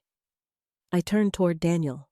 He stared at the screens without expression, but his hands were clenched tightly. The confidence that had defined him throughout the divorce was disappearing, slowly, painfully, publicly. Then Melissa asked another question. "Miss Bennett, how did you first become aware of Vanessa Carter?" Claire swallowed, then answered. "Through Daniel." The courtroom became quiet again. "He discussed her frequently." "How?" Claire hesitated, not because she was uncertain, because she seemed embarrassed. "He was proud of her." The answer hit me harder than I expected. Proud. The word felt strangely personal, more personal than affair, more personal than betrayal, because it suggested emotional investment, a relationship, a future, something beyond casual dishonesty. Claire continued. "He talked about her as if she understood him." The statement made my stomach twist. For years, I had stood beside Daniel, supported him, protected him, believed in him. And apparently somewhere along the way, he decided another woman understood him better. The pain was sharp, but strangely different now. Not devastating, not crushing, because something inside me had already begun changing. The truth no longer surprised me. It only confirmed what I already knew. Daniel wasn't the man I thought he was. The bigger shock arrived moments later. Melissa displayed another document, a series of text messages, carefully authenticated, carefully preserved. Messages connecting Vanessa Carter to someone else. Someone sitting inside the courtroom. Lauren. My breath caught immediately. The room erupted into whispers again. Lauren's face turned pale. Beside her, Ethan looked confused, then concerned, then horrified. I stared at the screen, again and again, hoping I was somehow misunderstanding. I wasn't. Vanessa and Lauren knew each other, not casually, not professionally. Personally, very personally. Friends? Close friends. The realization hit like a physical blow. Melissa's voice remained calm. "Mrs. Spencer," she was addressing Lauren, "are you acquainted with Vanessa Carter?" Stephen Walsh objected immediately, but the damage was already spreading. Everyone had seen the messages. Everyone had seen the names. Everyone had seen the dates. Lauren looked trapped. For several painful seconds, she couldn't speak. Finally, she nodded. "Yes." The answer barely escaped her lips. The courtroom became even quieter. Melissa continued. "How long have you known her?" Lauren looked toward Ethan, then toward Daniel, then down at her hands. "A few years." "A few years. Long enough. Far too long." I felt my chest tightening. Questions raced through my mind. How much did Lauren know? When did she know it? Why hadn't she said anything? Then came the question nobody wanted answered. Melissa asked it anyway. Did Ethan Spencer know about Vanessa Carter? The room seemed to stop breathing. Every eye shifted toward my son. My son. The little boy whose homework I had helped with. The teenager whose football games I never missed. The man I had spent my life loving. Ethan looked stunned, cornered, broken. For several moments, he said nothing. Then he lowered his head. And that was answer enough. The realization hurt more than anything Daniel had done. More than the affair. More than the lies. More than the divorce. Because Daniel had betrayed me as a husband. Ethan had betrayed me as a son. There is a difference. A terrible difference. I stared at him. He couldn't meet my eyes. Not once. Not even for a second. Judge Hale called for order as whispers spread throughout the courtroom. The atmosphere had completely changed. This was no longer a simple divorce dispute. This was a story of deception, financial misconduct, family betrayal, and hidden relationships. The evidence continued. Transaction after transaction, payment after payment. Melissa carefully demonstrated how money flowed through various accounts before ultimately benefiting Vanessa Carter. The pattern became impossible to ignore. Daniel's explanations grew weaker. Stephen Walsh's objections became more frequent, more desperate, less effective. Then Claire delivered another devastating piece of testimony, one that explained everything. For years, people inside the company had assumed Claire was the woman in Daniel's life. Daniel never corrected them, because as long as employees focused on Claire, nobody paid attention to Vanessa. The entire affair had been hidden behind a convenient illusion, a distraction, a false narrative, a shield. And it worked. It worked on employees. It worked on business associates. And worst of all, it worked on me. I thought back to every moment I had blamed Claire. Every moment I had hated her.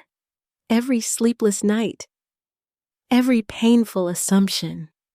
All because Daniel wanted people looking in the wrong direction. The cruelty of it was breathtaking. Toward the end of the day, court recessed. People slowly filed out. Conversations buzzed throughout the hallways. The story was spreading. Fast. I remained seated, emotionally exhausted. Beside me, Melissa organized documents quietly. Eventually, she placed a hand on my shoulder. "You okay?" I laughed softly. Not because anything was funny, because I honestly didn't know how to answer. Was I okay? My husband had betrayed me. My son had hidden the truth. My daughter-in-law knew more than she admitted. The entire foundation of my family seemed cracked. Yet, strangely, I felt stronger than before. Not because the pain was gone, because uncertainty was disappearing. The lies were finally coming into the light, and once the truth appears, people can no longer hide behind shadows. Across the room, Ethan stood alone. He looked devastated, guilty, ashamed. Several times he started walking toward me.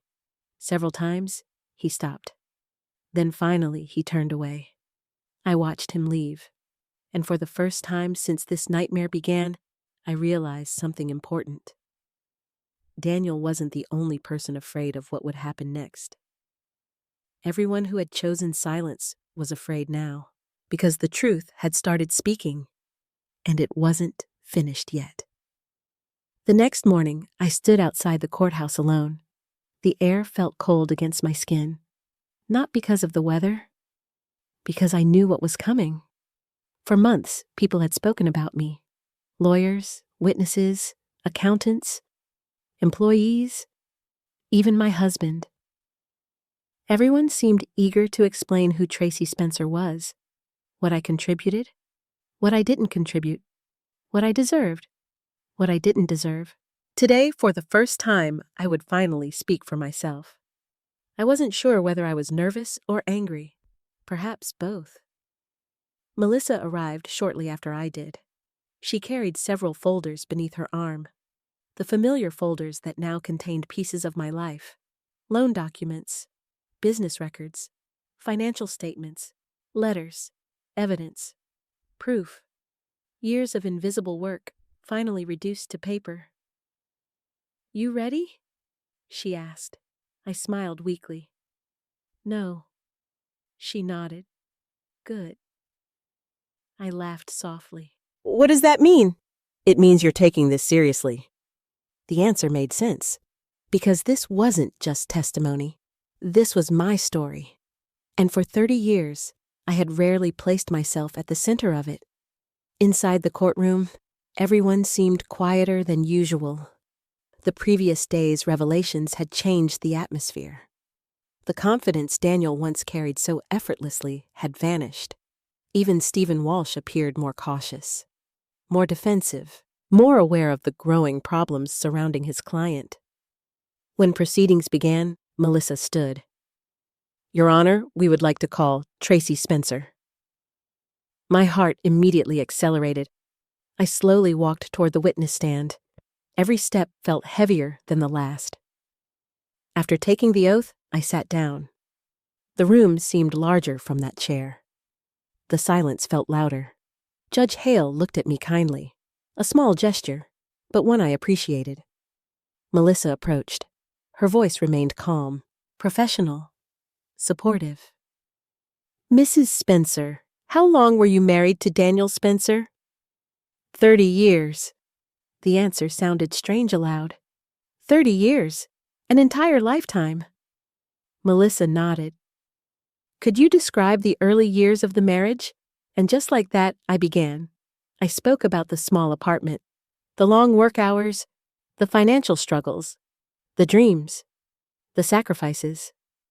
I spoke about meeting Daniel when neither of us had money, when success was nothing more than a distant hope. I described the early days of the company. The nights spent balancing books at the kitchen table, the weekends consumed by paperwork, the endless phone calls, the invoices, the payroll records, the client correspondence, everything. Melissa allowed me to tell the story naturally, not as a legal argument, as a life, a real life.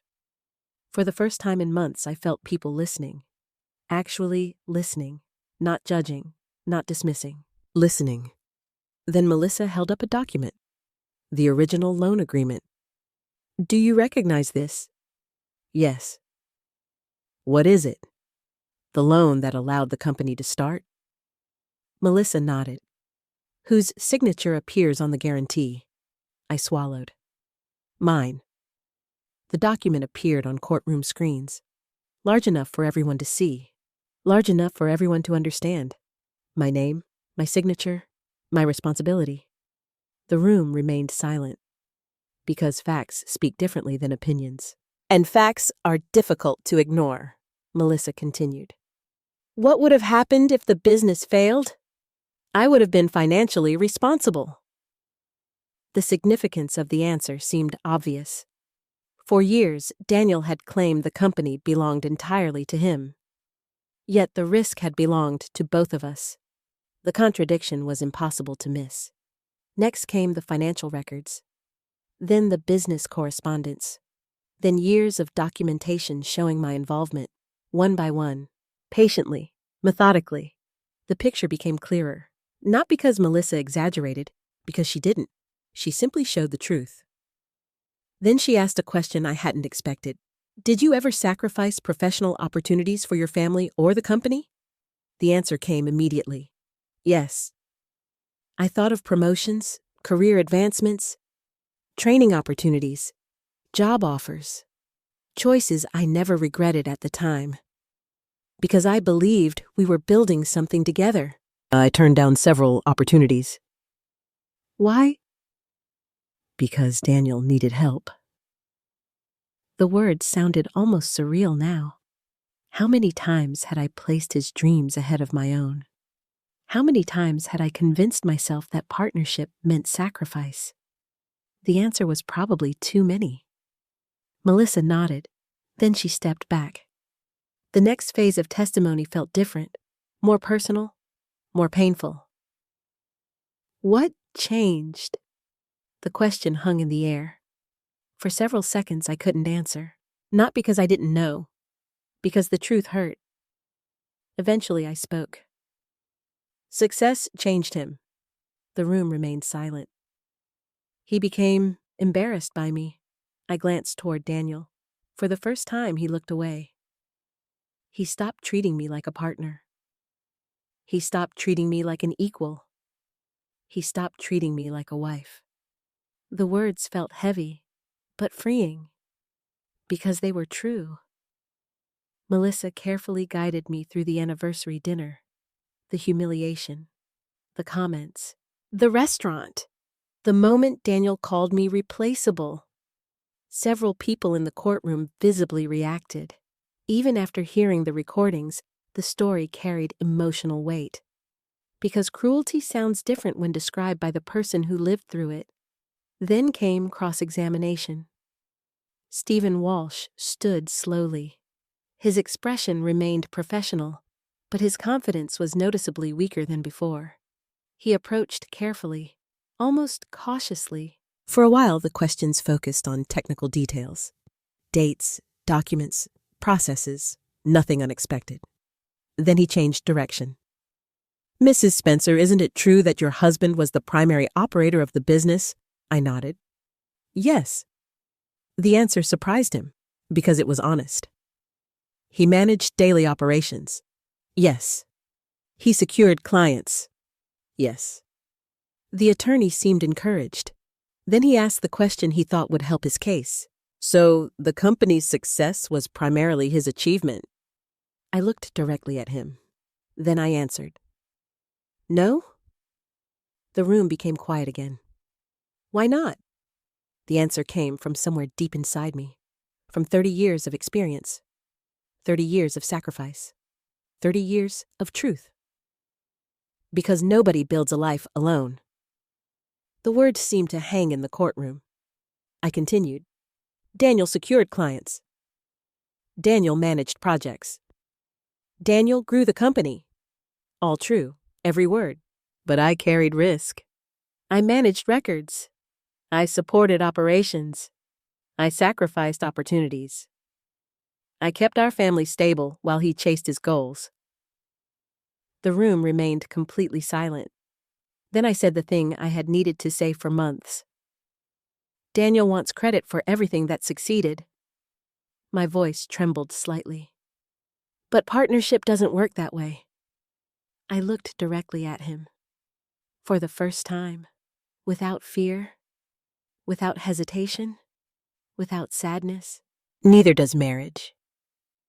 No one moved, no one spoke, not even Stephen Walsh. Because sometimes truth doesn't require embellishment. Sometimes truth stands perfectly well on its own. Melissa called one final piece of evidence, the old letter, the one I found in the basement, the one Daniel wrote decades earlier. She handed it to the court, then asked permission to read it aloud. As the words filled the room, I watched Daniel's face. I watched him hear his younger self, the version of himself that once appreciated me, the version that once understood partnership. If this company survives, it will be because of you as much as me. I love you, Daniel. The silence afterward felt enormous. No objections followed, no explanations, no excuses, because there weren't any. The letter said everything, and for the first time since the divorce began, I felt something unexpected. Peace, not victory, not yet, but peace. Because regardless of the outcome, the truth had finally been heard, and nobody could erase it anymore. The courtroom was unusually quiet on the morning of the ruling. Nobody laughed, nobody chatted, nobody seemed interested in small talk. After weeks of testimony, evidence, revelations, and emotional wounds, everyone understood that this would be the day everything changed. I sat beside Melissa Grant near the front of the courtroom. My hands rested quietly in my lap. Surprisingly, I wasn't nervous anymore. Exhausted, absolutely. Emotionally drained, without question. But nervous, no. Somewhere along the way, something had shifted inside me. When this process began, I was terrified of losing everything. My marriage, my home, my security, my family. Now I understood that most of those things had already been lost long before the divorce papers arrived. The only thing left to recover was myself. Across the room sat Daniel. For the first time in 30 years, I looked at him without searching for the man I once loved. That man was gone. Maybe he had been gone for years. Maybe I simply hadn't wanted to see it. Either way, I wasn't looking for him anymore. Daniel appeared older now, not physically, emotionally. The confidence that once filled every room had faded. The arrogance remained. But the certainty was gone, and that made all the difference. A few seats away sat Ethan. He looked exhausted too. Lauren remained beside him. Neither spoke much anymore. The previous week's testimony had damaged more than Daniel's reputation. It had damaged relationships, trust, family. Some wounds heal slowly. Some take years. Some never heal completely. The courtroom doors opened. Judge Robert Hale entered. Everyone stood, then sat. The ruling began. His voice remained calm, professional, measured. He carefully summarized the evidence presented throughout the proceedings. The marriage, the business, the financial contributions, the documented sacrifices, the loan guarantees, the undisclosed transfers, the hidden financial activity. Every major issue was addressed, methodically, thoroughly, fairly. For several minutes, nobody moved. Nobody interrupted. Nobody objected. The truth had already been established. Now came the consequences. Judge Hale first addressed the company. The ruling was clear. The business had not been built solely by Daniel Spencer. The evidence overwhelmingly demonstrated substantial contributions from Tracy Spencer throughout the company's development. My eyes filled with tears immediately, not because of money, not because of ownership, because someone had finally acknowledged reality. Someone had finally said publicly what Daniel spent months denying. I mattered. My work mattered. My sacrifices mattered. The judge continued. Asset division would reflect those contributions. The marital estate would be divided accordingly. Several specific financial awards followed. The house, investment accounts, retirement assets, ownership interests. The details blurred together. I barely heard them, because at that moment, something far more important had already happened. My life had been recognized. Officially, legally, publicly. Across the room, Daniel sat motionless. His expression remained difficult to read, yet the tension in his jaw revealed everything. He knew. The outcome wasn't what he expected. Then Judge Hale addressed another issue. The hidden financial activity. The room immediately became still again. The judge carefully explained that evidence presented during proceedings raised serious concerns regarding disclosure obligations. Several accounts appeared improperly reported. Several transfers appeared questionable. Additional review would be necessary. The exact legal consequences would be determined elsewhere. But the message was obvious. Daniel's problems were no longer limited to divorce court. For the first time, I saw genuine fear cross his face. Not embarrassment, not frustration. Fear. Real fear. The type that appears when consequences finally become unavoidable. When the ruling concluded, Judge Hale offered one final observation. One I would never forget.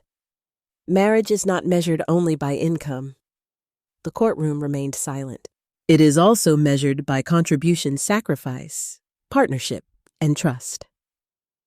His gaze briefly shifted toward Daniel, then toward me. The evidence demonstrates that both parties contributed substantially to the life they built together. The words settled over the room like a final verdict on something larger than money, something larger than divorce. Then it was over, just like that. Months of conflict ended with a few spoken sentences. The courtroom slowly began emptying. Attorneys gathered documents. Observers stood. Conversations resumed. Life moved forward. I remained seated. For several moments, I simply breathed. Melissa squeezed my shoulder. "You did it." I smiled softly. "No." She looked confused. "We did it." A few feet away, Claire sat quietly, still exhausted, still carrying visible stress, yet smiling for the first time since I had met her. Without her courage, none of this would have happened. Without her testimony, the truth might never have surfaced. I stood and walked toward her. For a moment, neither of us spoke. Then I hugged her. A real hug. The kind shared between people who survived something together. "Thank you." Claire's eyes immediately filled with tears. "You don't have to thank me." "Yes," I said softly. "I do." Because sometimes courage deserves acknowledgement. And Claire had been courageous. As we separated, I noticed movement behind me. Daniel. My body immediately tensed. For a brief moment, old habits returned. Years of emotional conditioning, years of putting his feelings first. Then I remembered. I didn't have to do that anymore.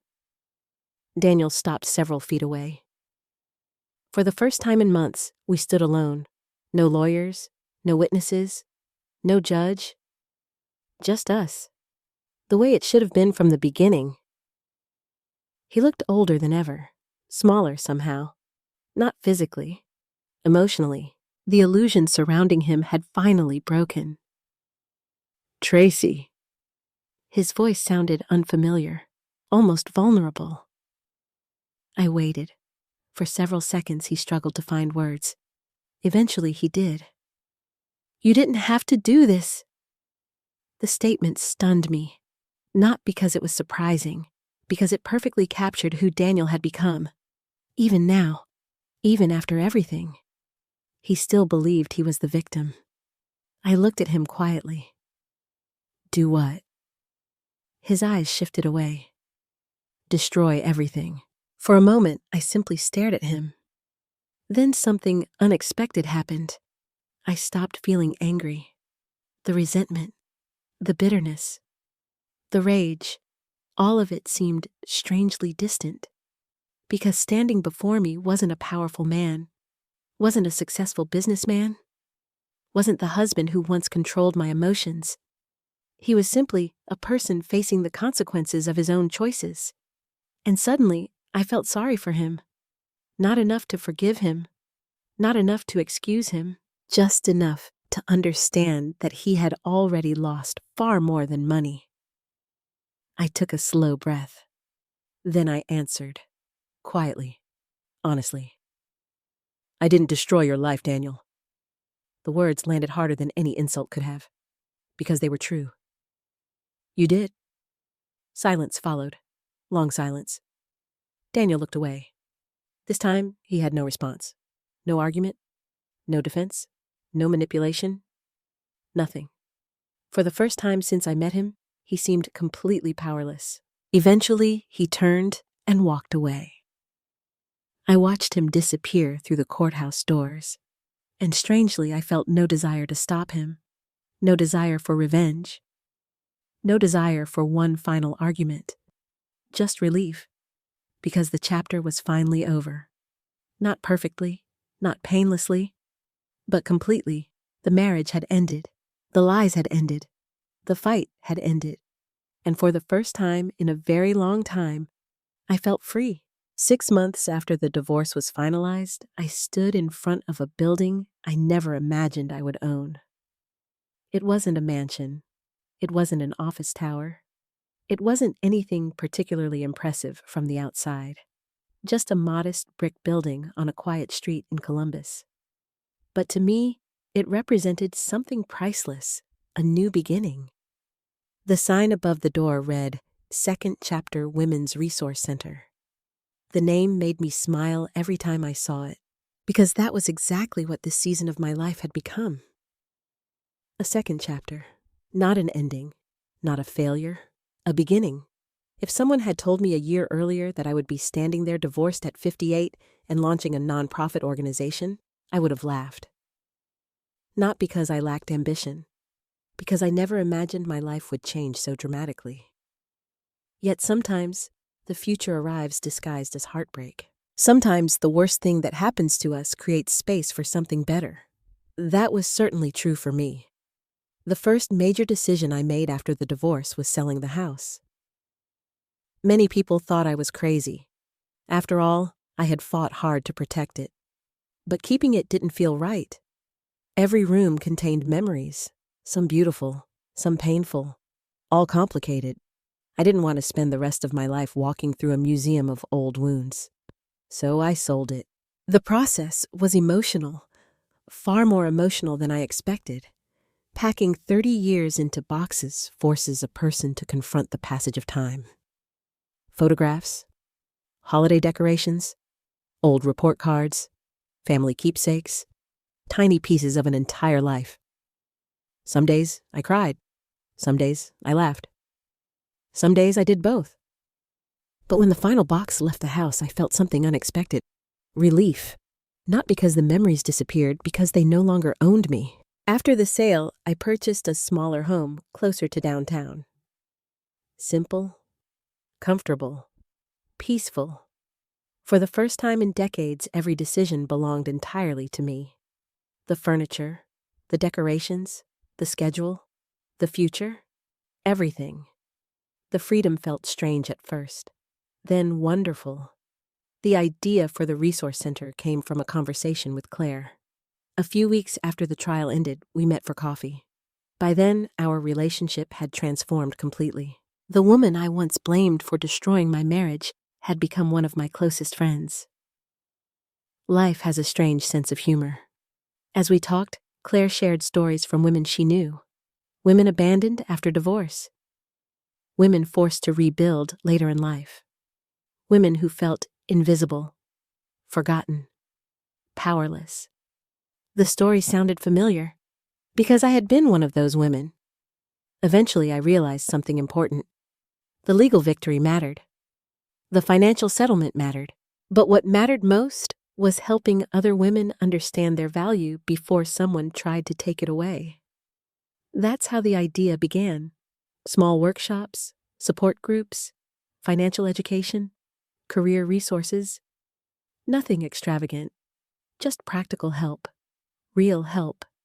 The kind of help I wish I had received during the darkest months of my life. Claire became involved almost immediately. She handled administrative operations, organized events, managed outreach programs. Her experience proved invaluable. More importantly, her heart was in the work, because she understood something many people didn't. Survival changes you, and helping others heal can become part of your own healing. Watching her rebuild her confidence became one of the greatest joys of my new life. The woman who once feared speaking against Daniel now stood confidently in front of groups of women sharing her story. Every time I saw it, I felt proud of her. Around that same time, another difficult conversation finally happened. Ethan called. For months after the trial, our relationship remained distant, polite, careful, painfully incomplete. Neither of us seemed to know how to bridge the gap. Then one Sunday afternoon, he asked if we could meet. I agreed. We met at a small park near my house. The same park where I used to take him when he was a child. Somehow that felt appropriate. The moment I saw him, I noticed how tired he looked. Not physically, emotionally. The guilt had been weighing on him for a long time. For several minutes, neither of us spoke. Then he finally broke the silence. I'm sorry. 3 words, simple words, but honest ones. I looked at my son, really looked at him, and for the first time since the trial, I saw not the man who had disappointed me. I saw the boy I had raised, flawed, confused, human. I know. His eyes filled with tears. I should have said something. I nodded. Yes. The honesty seemed to surprise him. Perhaps he expected immediate forgiveness.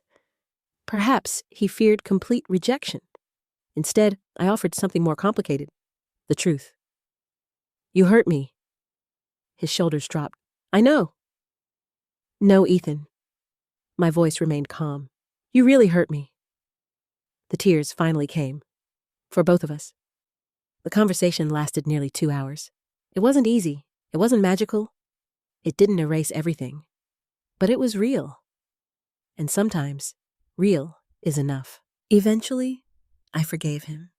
Not because he deserved it. Because carrying resentment was exhausting. Forgiveness, however, did not mean forgetting. I established boundaries. Healthy boundaries. Necessary boundaries. For the first time in my life, I understood the difference. And surprisingly, our relationship became stronger because of it. As for Daniel, I heard occasional updates through mutual acquaintances. The financial investigations continued. Several business problems emerged. Some of his professional relationships deteriorated. The consequences were significant. Yet I rarely thought about him anymore. Not because I hated him, because he no longer occupied space in my future. That chapter was over. One afternoon, nearly a year after our divorce, I found myself standing alone inside the resource center after everyone had gone home. The building was quiet, peaceful. Sunlight streamed through the windows. I looked around at everything we had created, the workshops, the support programs, the women whose lives had changed, the friendships that formed, the confidence rebuilt, the hope restored. And suddenly I remembered something. The restaurant, the anniversary dinner, the words that had shattered my heart. Anyone can be replaced. I stood there smiling, not because the memory no longer hurt, because I finally understood how wrong Daniel had been. For months after hearing those words, I believed they defined me. Now I understood they only revealed him. People are not replaceable, not the ones who love deeply, not the ones who sacrifice, not the ones who build families, not the ones who stand beside others during difficult years. The truth is that those people are rare, and rare things are valuable. As I locked the front door that evening, another realization settled into my heart. Daniel had spent months trying to convince the world that I was replaceable.